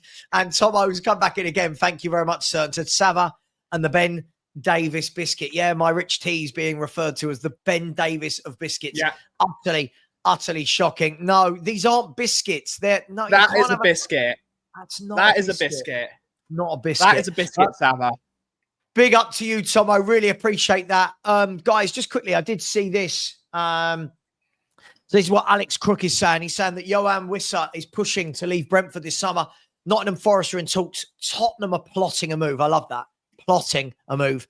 And Newcastle are keeping tabs. I like the way they have to find different words for every club, right? Plotting, tabs, all these things. That's word bingo. Brentford want 50, but clubs believe the fee can be negotiated down. Of course, he's got 1 year left on his contract, which tells you it can be negotiated down. Guys, wouldn't it be mad if we move for Wissa? Wissa. Keep getting told of Wissa. Or does anyone think there's anything in the Adam Wharton? That seems to be doing the rounds massively. That's the one I want. The Adam Wharton one. I mean, Wissa, I just don't see it happening because it doesn't match the. I think project is the wrong word, but it profile, just don't match, whatever you want to call it. It just don't. He's coming on 29. There's no money back on him and everything. Looking at it from the other side, not that I really care on that bit, but it just don't match the system, if you get what I mean. Yeah. Wharton one matches it totally, and plus we go and get him there. I think the place I want someone now is a solid centre mid. That is what I would actually like there. So we can actually have some control in that midfield. I think that was actually, apart from the tactics, our weakest point last season. We had absolutely no control, domination, whatever in midfield. And that's where you can definitely win and control a game. That's what I'd personally like to see. If we go get that Wharton one and then just say, right, the window's done and sell a few, I'm a happy man. I mean, if we start next year with a midfield of Wharton, Gibbs White, and Maddison, that's a top 4 midfield. I'm a happy man. I'm not going to say it's challenging for the Premier League because I don't think we've got totally got the firepower. That is a quality midfield. You can boss a midfield with that, can't you, Ben? You can boss a midfield. You boss most games with that, and we're talking about trying to get in players like Kulusevski and Maddison and Gibbs White. That's an amazing situation to have. If we're playing the likes of Man City, where we're not going to have so much of the ball, you start a Gibbs White and a Kulusevski because they can hold on to the ball a bit more. They're going to nurse the ball a bit. Games like lower team games, you play all your attacking players. It gives us such amazing tactical flexibility. And that is the remit of a Thomas Frank system. I'm going to look at the opposition and I'm going to see how I can hurt that specific team instead of going out and saying, this is who we are. This is the team we play. We're going to be very, very smart and we're going to know how to hurt every single team. And that's exactly what we want. A midfield three. That's almost a title challenging team. Almost title challenging. Not only would we have options if we signed Wharton, but we also have a manager that will use these options and actually look at the opposition and try to play against the opposition, right? Yeah. This is something that I absolutely hated about Postecoglou's time, right? That we didn't adapt to the opposition, right? Like he never looked at the opposition and said, oh, this guy is the strength of their team, right? I need to nullify this guy. I need to make everything around my team to stop that one guy, right? Like Salah and Liverpool, right? Or like, Kevin De Bruyne in Manchester City, whatever, like make any example you want, right? And now the only thing with Wharton that I am kind of like on the fence with, right, is I think we need more than a 6, right? For me, I think we need a 6, we need a left back, and preferably a striker, in my opinion, like someone to compete with Solanke, right? For me, if we got these 3 positions covered with relatively good players, I would be like more than perfectly 10 out of 10 happy, right? If we got these 3 positions covered. If we spent 80 million on Wharton, I'm not sure whether we go further and try to get more players, right? Well, here's the thing, Mikhail. What do you do with Jed Spence then? Because we've already got 2 players that can play right back. And if you look at all of Jed Spence's best performances last year, they were all at left back. Yeah, I don't think any of his good games last season, Jed Spence played well at right back. I thought Okay, so Ben, and that allows us for the tactical stability. Yeah, but hang on, Ben, why? If we treat Jed Spence as a left back, then we don't have cover for right back, right? So, I think for me, a healthy squad is 2 players per position at least, right? You need 2 players. I'd love a Robinson, for example. Yeah, Robinson. If we treat Jed Spence as a right back, right, then Robinson as a left back, I would be so stoked if we got Robinson, right? I would be so happy if we got him, right? But the only thing I'm saying with Wharton is the price is so high that I think if we spend 80 million because he's English, it's because he's English and we need English players. Homegrown, that he's actually a fucking quality player, right? So can we just say with the Jed Spence plan better on the left? I do think that there's a caveat to that though. I think that what we saw with the fullbacks last year was an anomaly. Yeah. Jed Spence for me was better left back because he was cutting inside into the middle of the park onto his right foot. Yeah, you've got to remember under a Thomas Frank system, he'll be a right back that actually is on the right hand side using his right foot. And I think this is what we've got to remember. And I keep bringing up the Keane Lewis Potter stats and data from last season, being Brentford's left back. His whole game is like literally hugging the left touch line. His heat map is just red all down that line. When you look at the heat map of our fullbacks, it's like it's all coming inside. And but look, listen, I think Wharton. By the way, Wharton's not the only midfielder out there. You know what we're like as a fan base. We get a player in our mind and go, "This is him. This is the only one we can get." But we do need that style, whether it's Belieber, whether it's Wharton, whether it's Pauli. We need somebody for me with that bit of confidence in the middle of the park that says, "Give me the ball, I'll run I'll run things." Wharton would be brilliant. This might be the chance. We've invested money. We don't know if that means we're going to invest money next year. This might be the chance, and it might depend if Palace have got European football. And it also might depend, does the player push? If Spurs go, I've got no doubt if we go to Wharton's agent, I've got no doubt that Wharton will want to move to Tottenham. Let's be brutally honest, right? He will want to move to Tottenham. It's whether or not Parish goes, cool, you can have him, but it's going to be 90 million quid. 4 years left on his deal, homegrown. It's going to be a tough deal, right? Yeah. One I think we could go for, and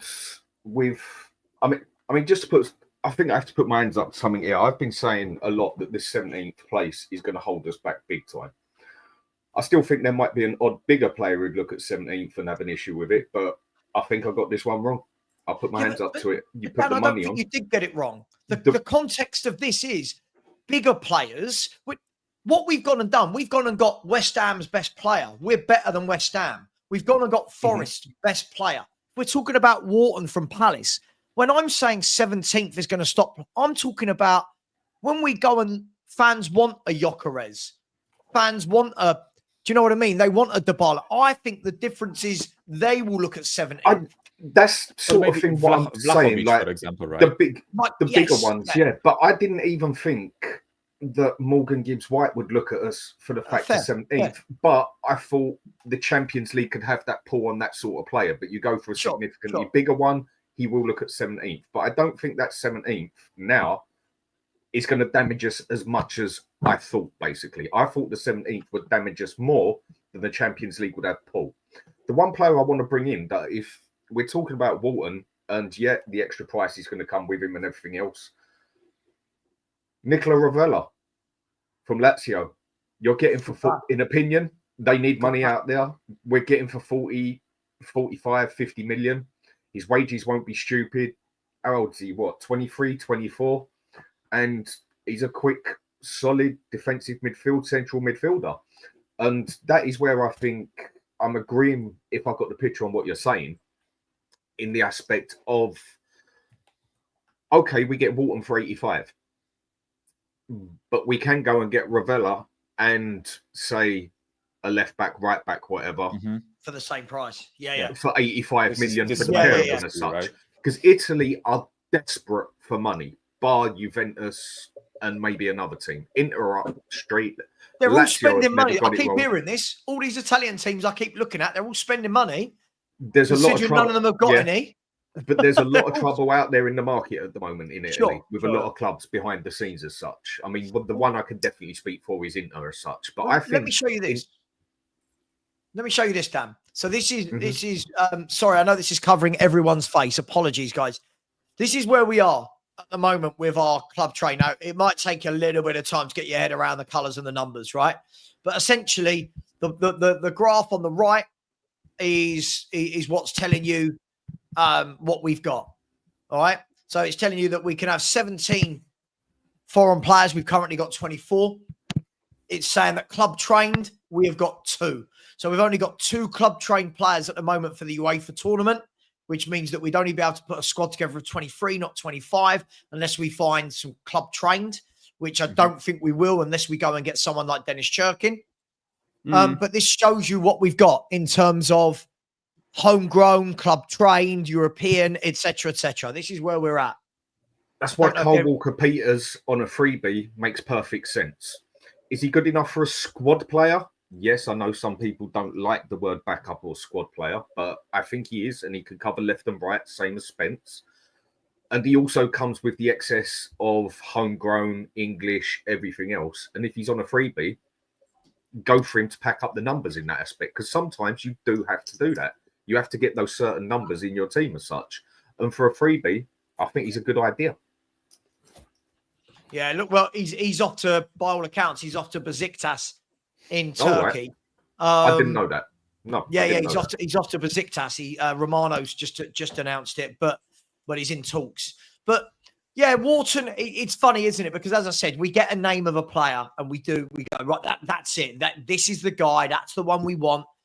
There are obviously other players out there that I think, like, you know, Hjulmand, Sporting. Hjulmand for me would be a really good option. Frendrup would be a really good option to go into midfield. Arden Jashari, who looks like Milan can't get that deal over the line. Arden Jashari would be my dream midfielder. He would be, the more I watch this boy, the more I go, you're bloody excellent. Like, he's brilliant. And Milan won't pay 40 million. We seem to be very rich at the moment. That's where I'd go, guys. Yeah, there are so many good sixes in Europe, right? This was basically my point, and then you spotted it and everyone else, right? My point is, right, if you offer me Wharton for 80 million and no left back, or you offer me a CDM for 40 and a left back for 40, I would rather have the second option, right? Even though I think Wharton is a brilliant player. So, as you said, Savva, like, Jashari, right? The guy from he plays for Bruges, right? Club Bruges, I think, in Belgium, right? Like if you offer me him and Robinson, I would rather these two than Wharton, right?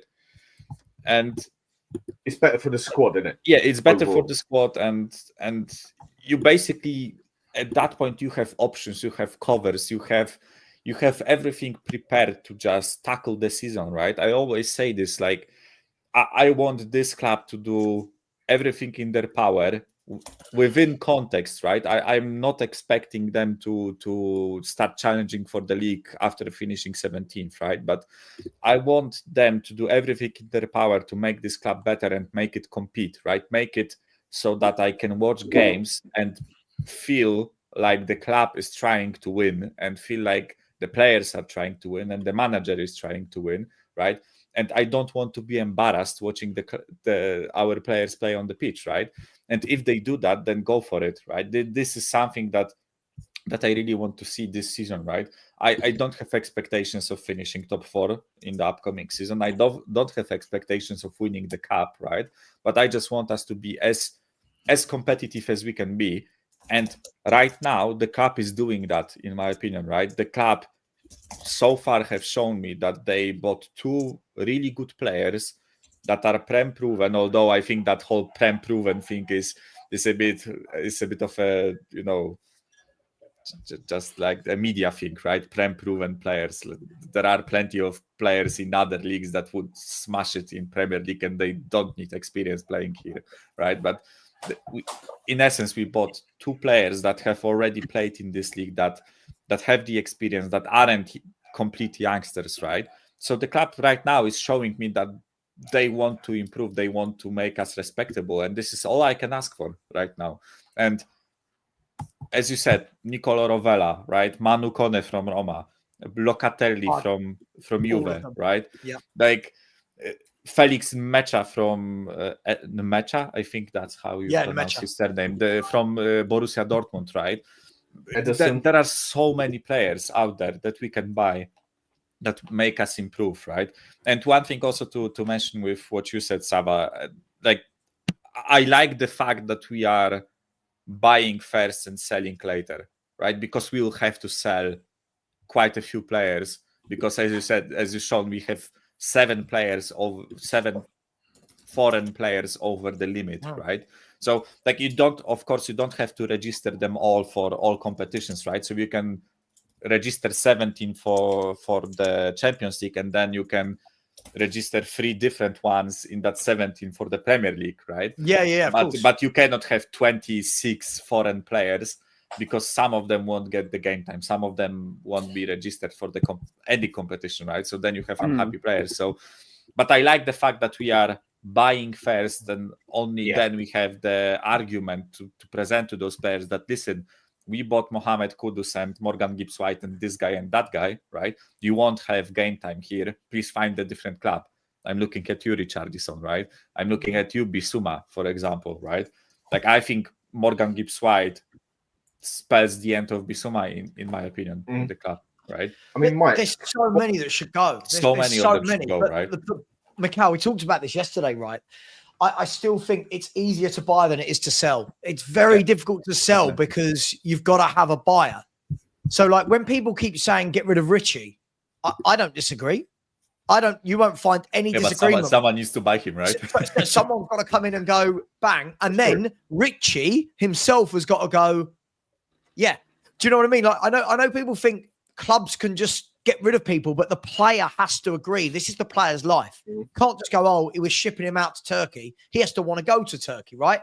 And the noises from Richarlison have always been, right, that he wants to stay and he wants to fight. And you're like, that's great. But for me, I think there's a lot of foreign players that can go. Solomon, straight away. When people are going, give Solomon, get, it's a foreign player that we don't need.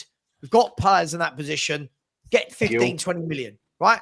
Son, surely after this South Korean tour, surely we've had so many years of this guy. Son, Solomon, Basuma, maybe a Bentancur.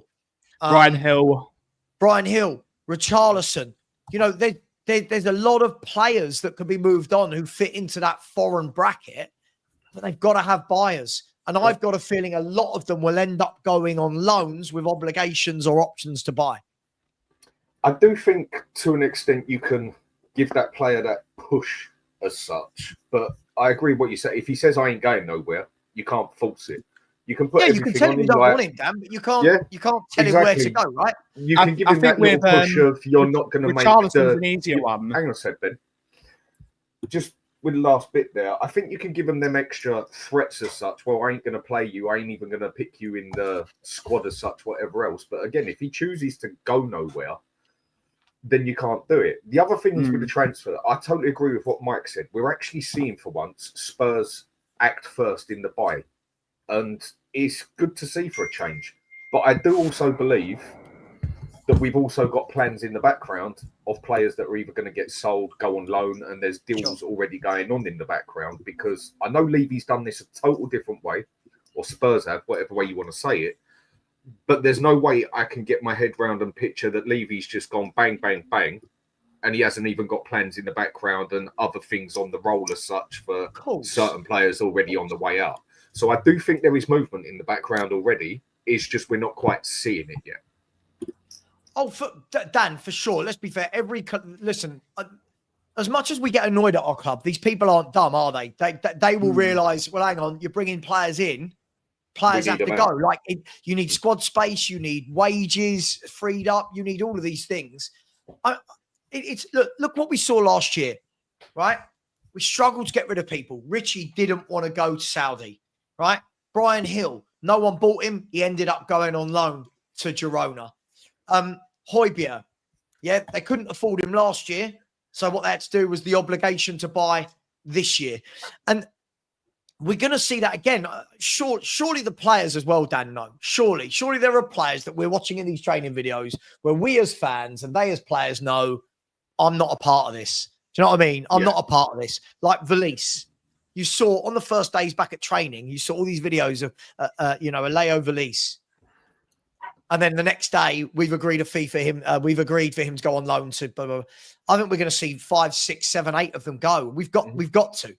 I agree. Players. It's like what I've kept saying for a while. It also depends on the mentality of the player. Why sometimes you can get a player in front of a bigger club as such, or a player will stay or a player will go. Some players will have the mentality of, I want to be at the best, I want to be playing, I want to do this, and are willing to give their life for it, basically. Other people aren't as strong-minded as that and will be willing to put the stronger club aside, come to the weaker club because they know they walk into it hands down. But then it's the same as selling the players as well. Some players will go and take a, let's say, certain pay cut as such because they want to play football. And then you'll get other players who quite happily sit there and say, do you know what? I'll stroll my way through this. I've still got 2 years left on my contract. I'll quite happily sit here and get my money. It's just where people, players, everyone's unique. You have different mentalities. Yeah. I mean, Barry, let me ask you. You're someone who likes to flip-flop your opinions depending on the wind and where it blows, aren't you? Outrageous. And listen, I want to move it a little bit back towards, do you know what? We've done an hour and 48 and I haven't actually talked once about the title of the show that Kudus officially signed for Tottenham last night. We're talking about one new signing and we've gone for 2 at the moment. Kudus, I only wanted Spurs. I mean, we're making a great big deal out of this. Obviously, it's easy to say that when you've signed on the dotted line, right? But where are you at with this? There's still a few people I'm seeing, a fair few people not convinced. There's still a lot of people that can't get that he didn't have the greatest season last year out of their mind. Where are you at with Kudus? Yeah, look, I'm a bit upset we haven't had another Ornstein bomber. To be honest with you today, I mean, it's we're getting used to it, right? But yeah, look, I think we've said about players that immediately improve the team or players that can come off the bench and have an impact, and we haven't really got that right. And okay, I get it. He didn't have the greatest of seasons, but the season before he was voted best newcomer in the Premier League. So there's a player there, right? It's not like we all sit there and say that, but then we'll sit there and gas up Son because it's Son, right? But we won't sit there and say, well, he's had a bad 18 to 24 months. Just because it's Sonny, we have to say good things, right? So players can have bad seasons. They can have a bad 6 months. They can have bad periods. Maddison wasn't amazing for the whole of last season. Kulu was great for the first part, and then was after he was. Do you know what I mean? These players are not going to be amazing players 365 days a year, considering the amount of football that they're playing. I mean, you're going into a season where Chelsea players are going to get 1 week, 2 week rest, and then they've got a full season, and then there's a World Cup at the end of this season. So it's almost 2 years pretty much without a break. So look, for me, we keep saying we want to act like a bigger club. We've done that in the last 48 hours. And yes, there's more. Apparently there's more. Graham Bailey's just tweeted that Douglas Luiz and Polina were offered to us, and Tottenham appreciate them.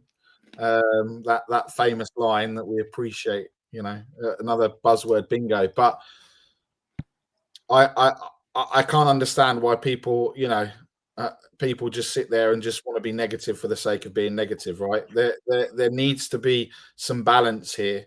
I don't think you're going to get. I don't think you're going to get people like you and Brian Daigle saying Levy in, but I think you're old enough, ugly enough to put your hands up and say fair play. Nick, I think that's sorry, go on, the point, right?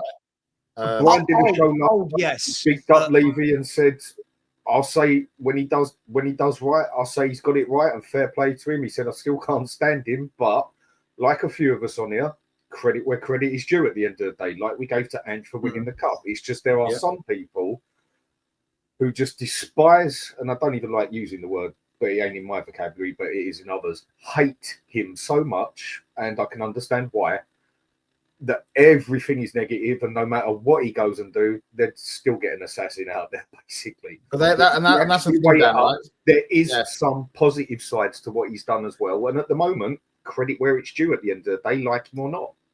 Yeah, and I think, look, we all sit there, and we sat there and said about we've got the game-changing stadium, game-changing facilities, everything else, but not on the football pitch. We all then said about wanting to win a trophy.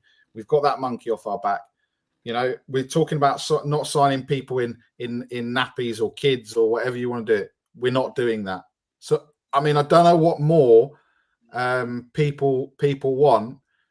That we're seeing West Ham in meltdown, Arsenal in meltdown, and for once, I think we're all a bit shocked, or a lot of us are shocked by what's happened. Progression's got to start somewhere, isn't it? And now, I'm not totally saying and say, well, it should have happened under 25 Poch, years. and it should have happened at this point, and it should have happened. Okay, I get it. You can't change the past. It looks like exactly, but it looks like one swallow doesn't make a summer, right? So let's make sure that we carry on and we add to this and we add to this and we add to this and we add to. Look, if we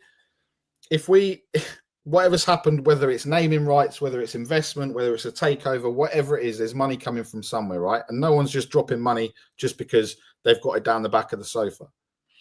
So if that means that's a Wharton, if it means it's a Palhinha, and there's more.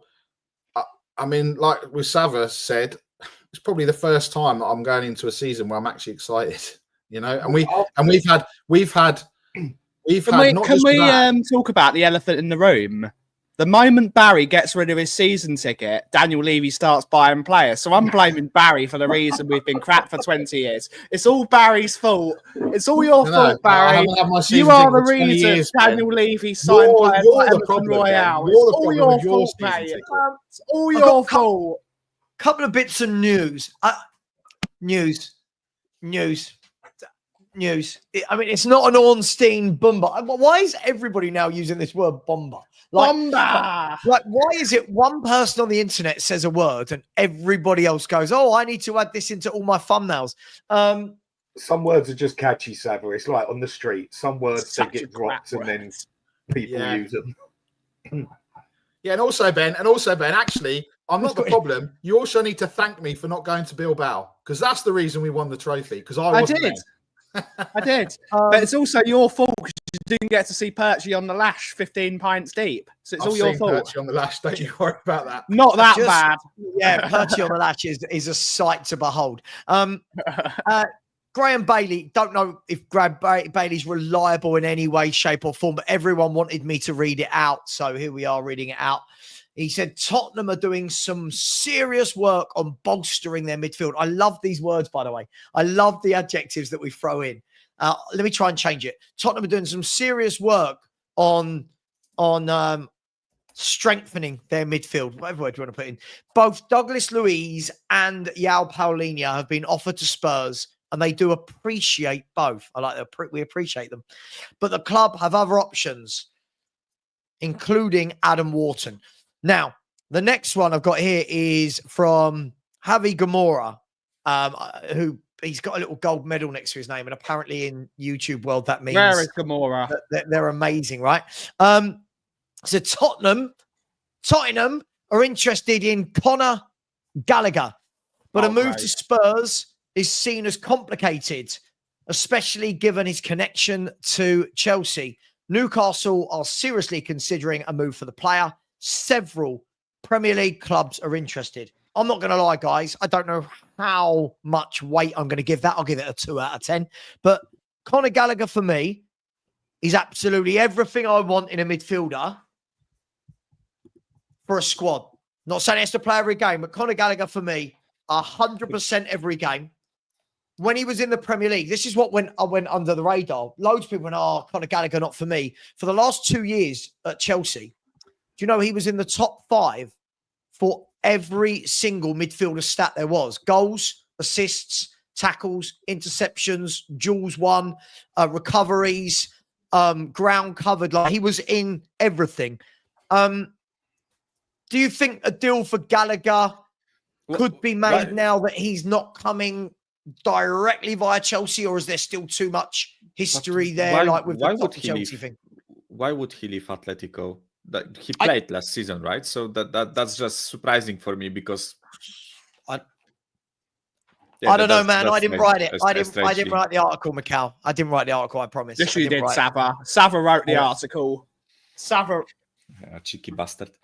I just think, right, if you've got him, Morgan, Gibbs, White, you got some bite in your midfield. You got some, but hey, I just thought it was interesting. But the other one saying Luis and Paulinho, I'll be honest, I'm taking any of Luis, Paulinho, Wharton, Gallagher. I mean, there's players everywhere, right?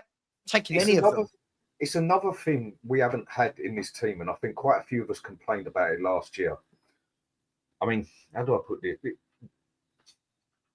There's no balls in that team, basically.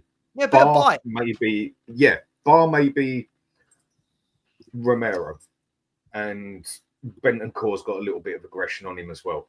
There's no power in it. There's no, and again, bar maybe one player. There's no arrogance in it. There's no, not in the right way as such. It is too nice. Whereas you look at Kudus, who we just got, and I was speaking about it last night with Jacob. He's got what Mr. Box Office has been saying for a long time. He's got that arrogance with him. Do you know what? There's 3 people in front of me. I could just tap it to the side of me, but I've got the power to do it. I've got the confidence to do it. I've got the arrogance to do it. I'm going to take you on. And then he gets done. And then it comes to second time. He'll do it again and again and again until he gets it done. He's got that arrogance on him that 9 out of 10 of our players up front or in the middle, that as soon as something comes running at them, they'll kick it sideways or backwards. They won't take their man on. They haven't got that confidence and arrogance to do it.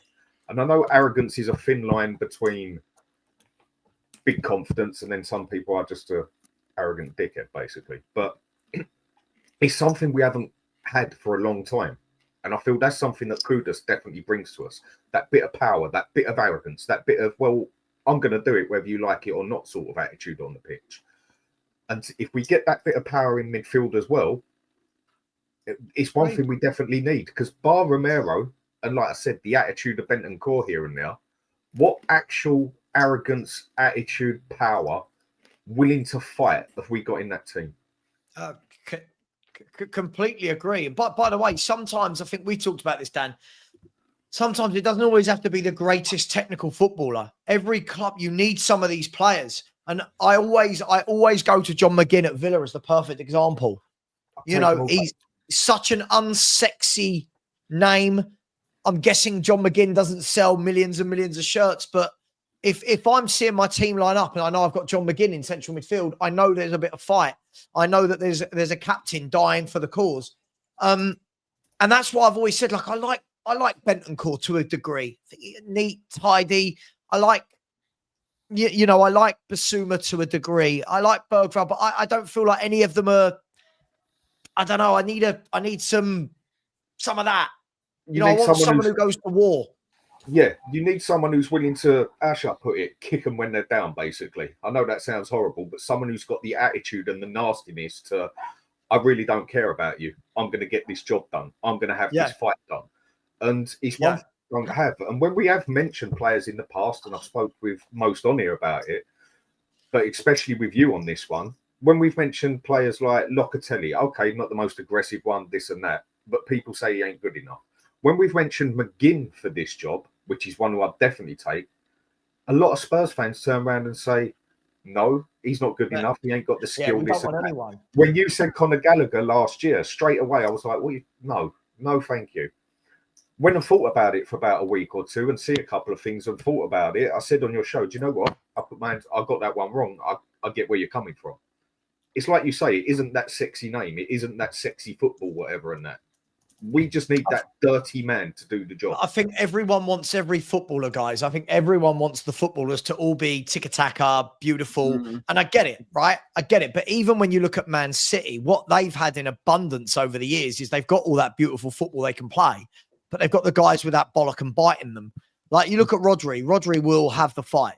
For me, he's the best passer of a ball in world football, but he will have the fight with you. He will be in the right position. He will love the tackle. De Bruyne. Let's be brutally honest. De Bruyne don't mind the fight. De Bruyne was very strong. Like, you know, even Gundogan, for not so much now, but when he was a bit younger, small, but wanted the fight, wanted the bustle.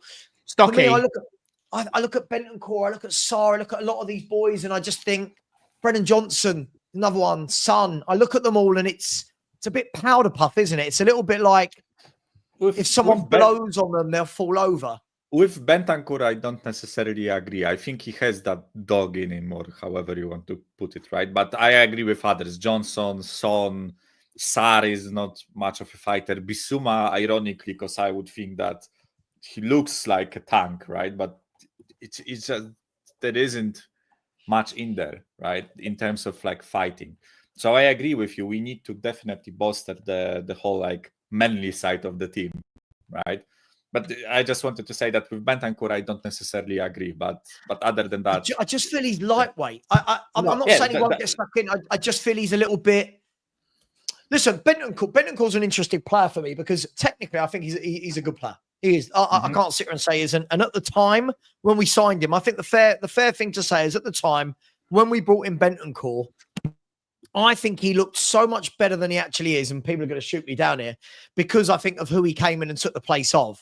I think when we bought in Bentancur, we had the likes of Winks, Skip, Sissoko. Do you know what I mean? And I think he went in and we went, oh, a midfielder. Now I think we need just that bit better. Yeah.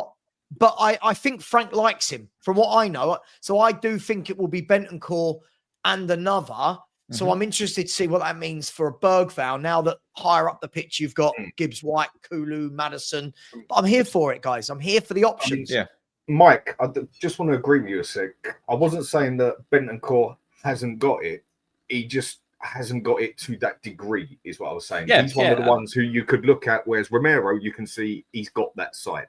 Bentancur, he's got it in him, but not quite up to that standard, is all I was saying. So I do agree with what you're saying. I wasn't saying he hasn't got it at all. I think what we're missing is we got loads of players that have got fight but are a bit too aggressive. We need a player like a bit of a Victor Wanyama who's basically a nuclear deterrent. He's got all the strength in the world, but he doesn't use it. But if the moment he gets a bit annoyed and he's got all that muscle, he comes up to you, he just needs to look at you and you think, no, I don't want to bloody fight with him. I don't want to fight with him. Whereas you've got your Romeros who always want to get into the fight, but sometimes that's all we got, Ben. Who else have we got that is actually aggressive? You go and kick Maddison once or twice, he hits the floor. It's the sort of person he is. Go and slap Son once, he'll start crying. And there's no disrespect to them. It's just the sort of people they are. Bergvall has actually got a little bit of aggression in him as well. But he comes running up to you. He's another one you'd slap him and say, get out of my face. Out of that team, the only one with the real aggression in it, for me, I think Danto's got a bit of that, Dan, but he just doesn't use it. He's a karma. He's got. I mean, we saw the videos of him coming to the training ground. He looks like an absolute. He seems more cool, calm, and calculated, though, to me. Even though he's a no-nonsense centre back, not skilled. Yeah, he's got. I think we need a few rather than those. I think we need a few with a lesser fuse. But the moment their fuse is lit, you don't want to be. So that's why I mentioned someone like a Victor Wanyama, someone that's got doesn't start the fight but will finish it. And we haven't got many. We haven't got many of them. Like I said, the closest we've got is Romero. We know he's got it. Bentancur, he's got some of it. Bergvall's got an attitude, but like I said, that's just a kid you backhand and say go away. Son might try and shout at you and you'd laugh at him. Maddison just gets moody, basically. If Johnson comes up to you, you just turn his back and let him slap you and keep walking because he's doing no damage at all. And then Porro, he's got power on him, but he's just not that sort of aggressive person. And he's also quite small. He's also quite small, right? So, but he doesn't seem to have small man syndrome. Oh, definitely not. I'm just saying that in a physical fight, when the winger is like 20 centimeters higher than him, then he's usually one you'd expect to have more of an attitude purely because of his height, basically. I think Doku demolished him, right? Last season, where Doku basically just barged him off the ball and he went flying, right? It wasn't because Porro didn't want to fight. It was just Doku is a beast. Doku is a tank, right? It's like Van der Ven is not aggressive either, is he? He's not that man who would get in your face and start it. Most of this, but the two he's bought, get in the face will. The two he's bought have got that bullish nature. Yeah. When you look at Kudus, when you look at Gibbs White, they've got that. Like, they're not the biggest guys, but they are little tanks, aren't they? You know, most of our team are only willing to get in a player's face when everybody's already there. It's like that thing that happens and that nobody does anything, but the minute the fella's down, they all jump on him. Basically, there's not really any of them who've got that aggression to start it as such or finish it, whatever way you want me to put it. I probably ain't got the best way of putting it. Most of them will only turn up for the fight basically when everyone else is already standing there. And most of them, even if they did turn up for it, they're incapable anyway in that aspect. I just think it's about the blend. You've got to have a blend of everything. Like you need, by the way, I don't expect Maddison to be that guy as my playmaker. I like that Maddison goes down because what Maddison does is he buys you free kicks. He buys you time. I've got no problem with that. But my two centre mids, my centre forwards, my centre backs, nah. I want some. You know what I mean? I want men. This is something other than this football skill, right? But other than that, this is something I hate about Richarlison, right? I want my center forward to keep straight and be on his feet as long as he can, not go down with every single touch, right? Because this is something that we definitely criticized Richarlison, right? About that whenever a defender gets close to him, you know, an elbow in the back, Richarlison is down on the floor, right? Just a little shove, Richarlison is down on the floor crying, right? And I hate that in a center forward, right? I want my center forward to be like the spear, be the spear, right? Be the spear that goes through the defenses, right? And the spear doesn't break as soon as it hits, right? Because then it's a shit spear, right? So Drogba epitomized that. Drogba, would beat people up. These are like, you know, top of the top, right? But men. Just look at not Chris prima Wood. donnas. Because like I don't want to make like an example of the greatest, you know, strikers out there, but Chris Wood, right? Like he had a brilliant season last season, right? But look at Chris Wood. Chris Wood doesn't go down. Chris Wood doesn't like stray away from a fight with centre backs. He's not the greatest player out there, but he is the guy that you can rely on. That when you pass the ball to him, he will try to hold it up. Like he will try to do something with it, right? He will win a header against a centre back, right? Because Richarlison, like most of the headers that he won like he wasn't really contested for them, right? It wasn't as if he had to physically, barge a center back off him, right, and then win a header. Like, you get the point. Like, I need my center forward to be, unless we play a false nine, that's a different thing, right? But assuming we play a center forward that's supposed to be a fox in the box goal scorer, then I need that guy to be, a man, right? I need that guy to be the spear, right? As I said. Do you know what, Mikhail? This is one of the reasons. And by the way, big up to absolutely everyone in the chat. Keep smashing the like button.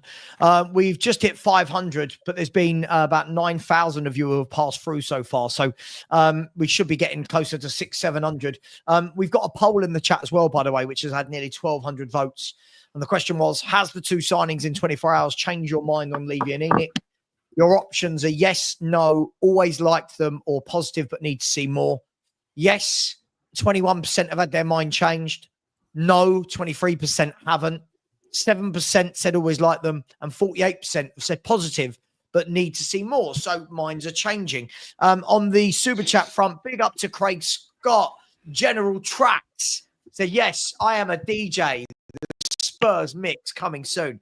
Mate, can you make me an original track for my show? Could you do like an original intro, outro, like a 15, 20-second song I can play? That would be amazing. Big up to you, General Tracks. Really appreciate that. Big up to Finn McMullen. Said, Frank likes Gray. Lubo may prove all doubters wrong. Now, I want to talk about this because I keep hearing this. Frank wanted Johnson. Frank wanted Gray. Guys, isn't there a difference between wanting those players at Brentford and him necessarily wanting them as first-team starters at Tottenham Hotspur when we're in the Champions League? And I think this is where I think people have to understand the difference. I know Brentford had a good year, but Brentford, compared to Tottenham, the levels, guys, sorry, I'm not one to blow smoke up my own club. As you know, we're massive compared to Brentford, right? Are we going a bit overboard about this whole Frank likes Gray? He wanted him last year, therefore we feel like he might just be an automatic starter for Tottenham. I'll give a personal opinion on here, yeah? And this one might come back and bite me in the ass big time, but I don't think it is, yeah? Now, I can understand him wanting players like that at Brentford. At the end of this is why I respect this manager a lot, for the fact that he got Brentford promoted, kept him up there for 4 years, and not even saw bottom 3 once, yeah? And that's a big thing. But he's at Brentford, 17,000 on the stadium. You sort of think, how do they even make money as a club? Obviously, getting players in, he progresses them and sells them. And yeah, that they can look at Johnson and that in that idea, or Archie Gray, because they will play him. They will improve him. I'm sorry, at Spurs, for me, he is not ready yet. Going to Brentford, no matter how arrogant this sounds, someone just said it on here, basically, Phil. It's a small pond. Now, I'm not saying we're a world-class club or whatever, but compared to them, we're easily 50 times the bloody size of that club. And people, I think, are now, certain people especially, are now hitting and hoping, yeah, Frank's here. He wanted Gray. Archie Gray's our new DM. Watch, mark my words. He's going to be quality for Spurs. He's going to be this. He's going to be that. I don't even think Archie Gray's going to see much match time. He ain't going to make a Champions League game unless there's injury. I don't think you're going to see him in many big Premier League games. You'll see him in a couple of smaller games and a couple of whatever, and a couple of smaller cup games maybe. And yeah, I think Frank can progress him. But my opinion, for him as a player, I think the best thing we can do for him, because I don't think he will see regular football, is put him out to a club on loan where he's going to see at least 30 games, and that will progress him as a player, in my opinion. People seem to think we have this hate thing on it. Just no, I'm not even going to go into the detail of it. I just still don't think, and the fact that we've bought Morgan, Gibbs White, and we're still looking at other centre mids, whatever, just about tells me he's not going to get played in centre mid. So what is he now? Is he now going to cover us at right back then? So we don't have to buy a right back. We've got Spence who can cover left and right, and we've now got Archie Gray as our right back. I don't think so. I think Frank can progress him, but I think he'll see significant more progression if he goes to a club and plays 30 games. And I think some people are hitting and hoping that they can be right about Archie Gray because Frank wanted him at bloody Brentford. It might be in the arse saying that. That's the good thing about this though is we do have 4 competitions to play in, and there are going to be plenty of League Cup games to play. There are going to be plenty of FA Cup games. The good thing about Frank and Johnson and Gray is he already have had the plans drawn up for them. It's not like those plans go missing. He knows how to develop them, and he'll already know after looking at this squad, because there's with his analysis team, they've probably already looked at the squad 4 times and seen this is the plan for each player. I think he can develop these players, and we've seen that Johnson's already got. Last year, he got 25 goal involvements in all competitions, which I'm over the moon that he got 25 goal involvements, because I never saw Johnson getting those numbers when we signed him. He's brought in a player in Morgan Gibbs-White, as Wolfie said earlier, that they've already got a massive, they've got a connection with each other. They're mates. So if I would be delighted, I'm delighted if Brennan Johnson gets 30 goal involvements this year. I am absolutely delighted. But where's he playing? Like, not Johnson. I think he'll play as a striker. I think he wants him as a striker. Do you think Gray will see 30 games, 25 games even at Spurs? No. Whereas if he goes on loan, whether I don't really see a Premier League team taking him on, because I don't think he's good enough yet to play as a centre mid for a Premier League team. If he goes to Championship again for a season and sees a minimum of 30, 35 games, as long as he don't get injured, I think that will progress him more than seeing the odd game here or there, or the odd 10 minutes here and there with us. Because let's just be totally honest, he's not good enough for that first team. Not yet. I'm not saying he ain't got potential, but he's not going to get in that first team regular unless we have 3 or 4 or 5 major injuries like last season. He wouldn't have seen 9 out of 10 of the games that he played last season if we weren't so injured. So don't you go and do what Arsenal did, get Saliba in, right, you got potential, boy. 2 years, a year out on loan on there, get 50, 60 games under your belt. You now come to us. You're more developed as a person, less pressure on us to sort you out. You now look ready for that team. I feel that if we keep Gray, he's going to see a few games here or there. Like you said, we're in 4 cups and whatever, but he's not going to see consistent match time, consistent 90 minutes. It's 10 minutes here, 10 minutes there, and a game here, and he'd get a player, he'd get a game here or there, mate. It's what you said about mentality of the player. If he wants to play football, he's going to be knocking on the manager's door, asking for a loan, or saying, I think I can do something for you, Gaffer. It's the club is going to have to talk with him. He's 19 years old, so he's got plenty of time. We do have 5 substitutions. Exactly. I'm not saying it's all up to the mentality of the player. Does he want to play football and learn on the road, or does he think the best way of developing himself is playing in the cups? Let me ask. Let me ask you. Hang on. Let me ask you, right, guys. I'm just going to put this up. This is the formation that he plays now. Again, just for the moment, please. Not I'd play him there. That's not the purpose of what I'm doing here, right? This is the formation he plays mostly with Brentford, and I would suggest we probably will do this. Not saying we can't be flexible, but he plays a 4-2-3-1. Right? If we're saying that in that midfield area, we're after another midfielder. Everyone's saying it, right? Tottenham now want to strengthen with another midfielder. So you have now got Bentancur, Gibbs-White, who we're hearing is an 8, not a 10, right? Gibbs-White, Bentancur, Bergvall, Sarr. One of Basuma or Bentancur, I would suggest, will stay, right? So that's Gibbs-White, Bentancur. Let's just say Gibbs-White, Bentancur, Sarr, Bergvall. Straight away, that's 4 midfielders, and they're not attacking midfielders, by the way. That's in the 2 number 8s, if you will.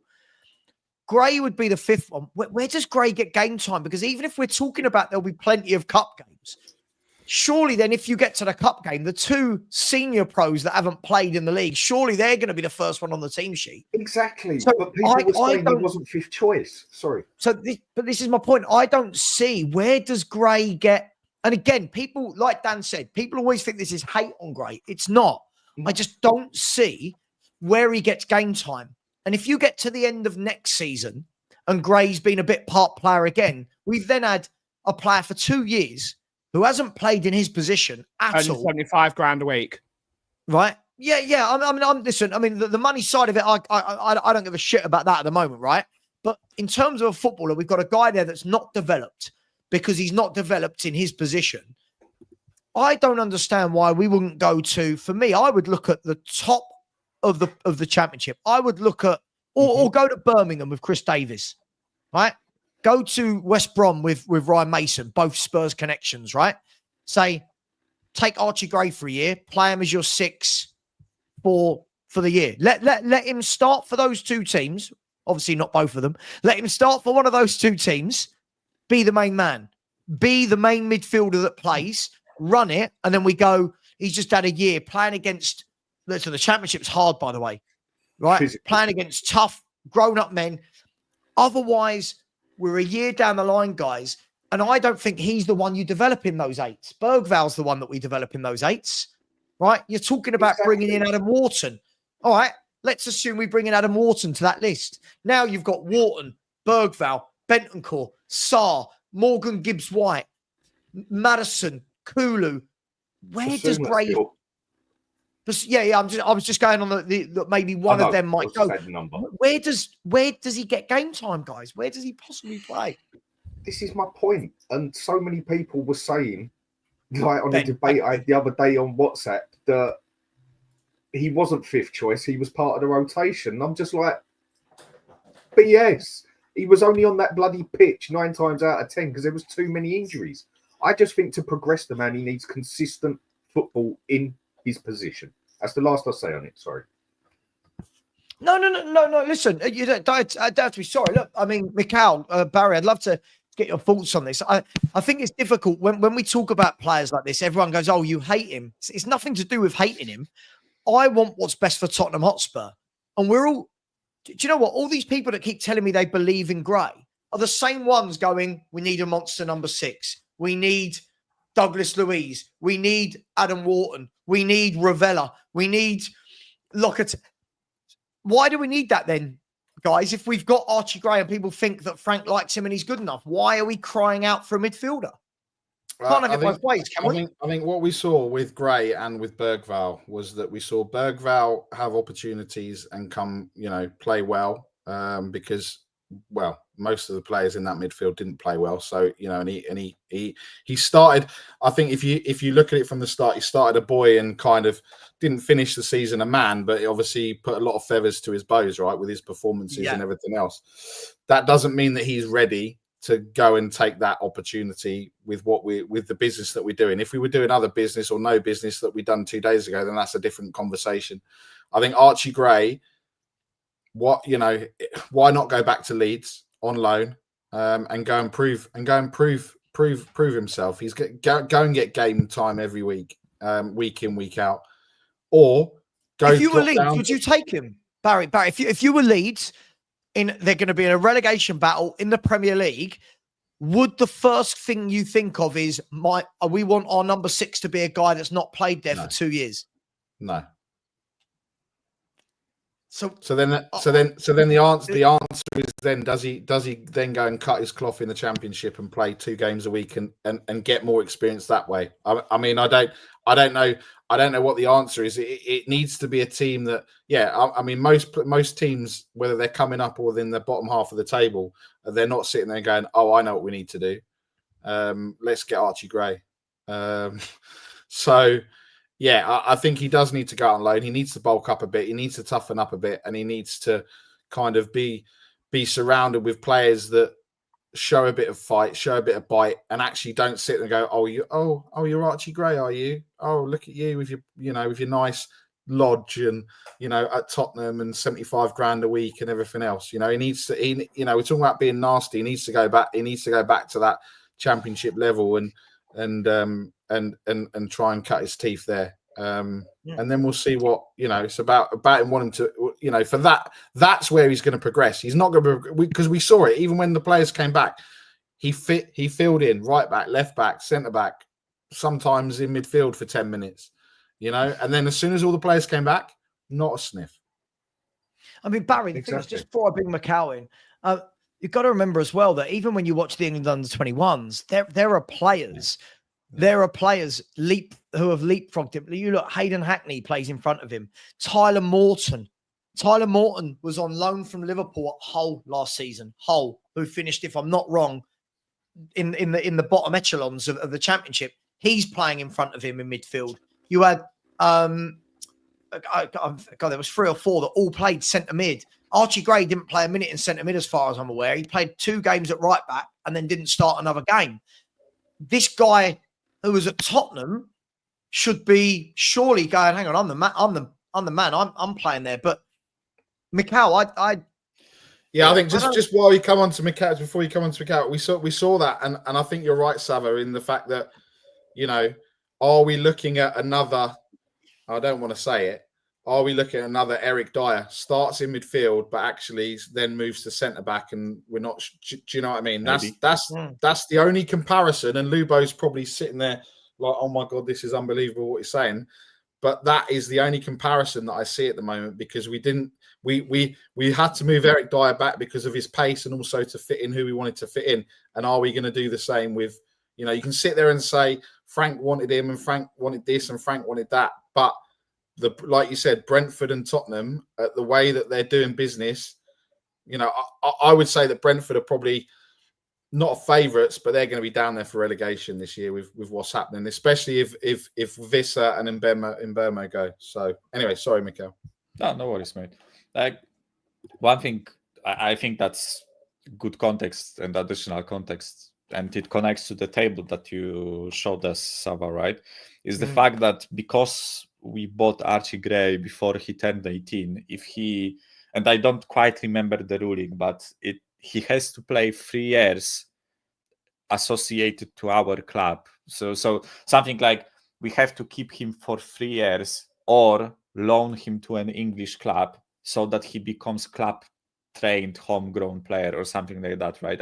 I don't quite remember the ruling, but it's important for the UEFA ruling, right? So I'm just giving that context to all the people that said that we should loan him to like the Dutch league or the German league. I think the club won't be doing that because they want him to become a club trained homegrown player, because we have huge problems with that part of our squad, right?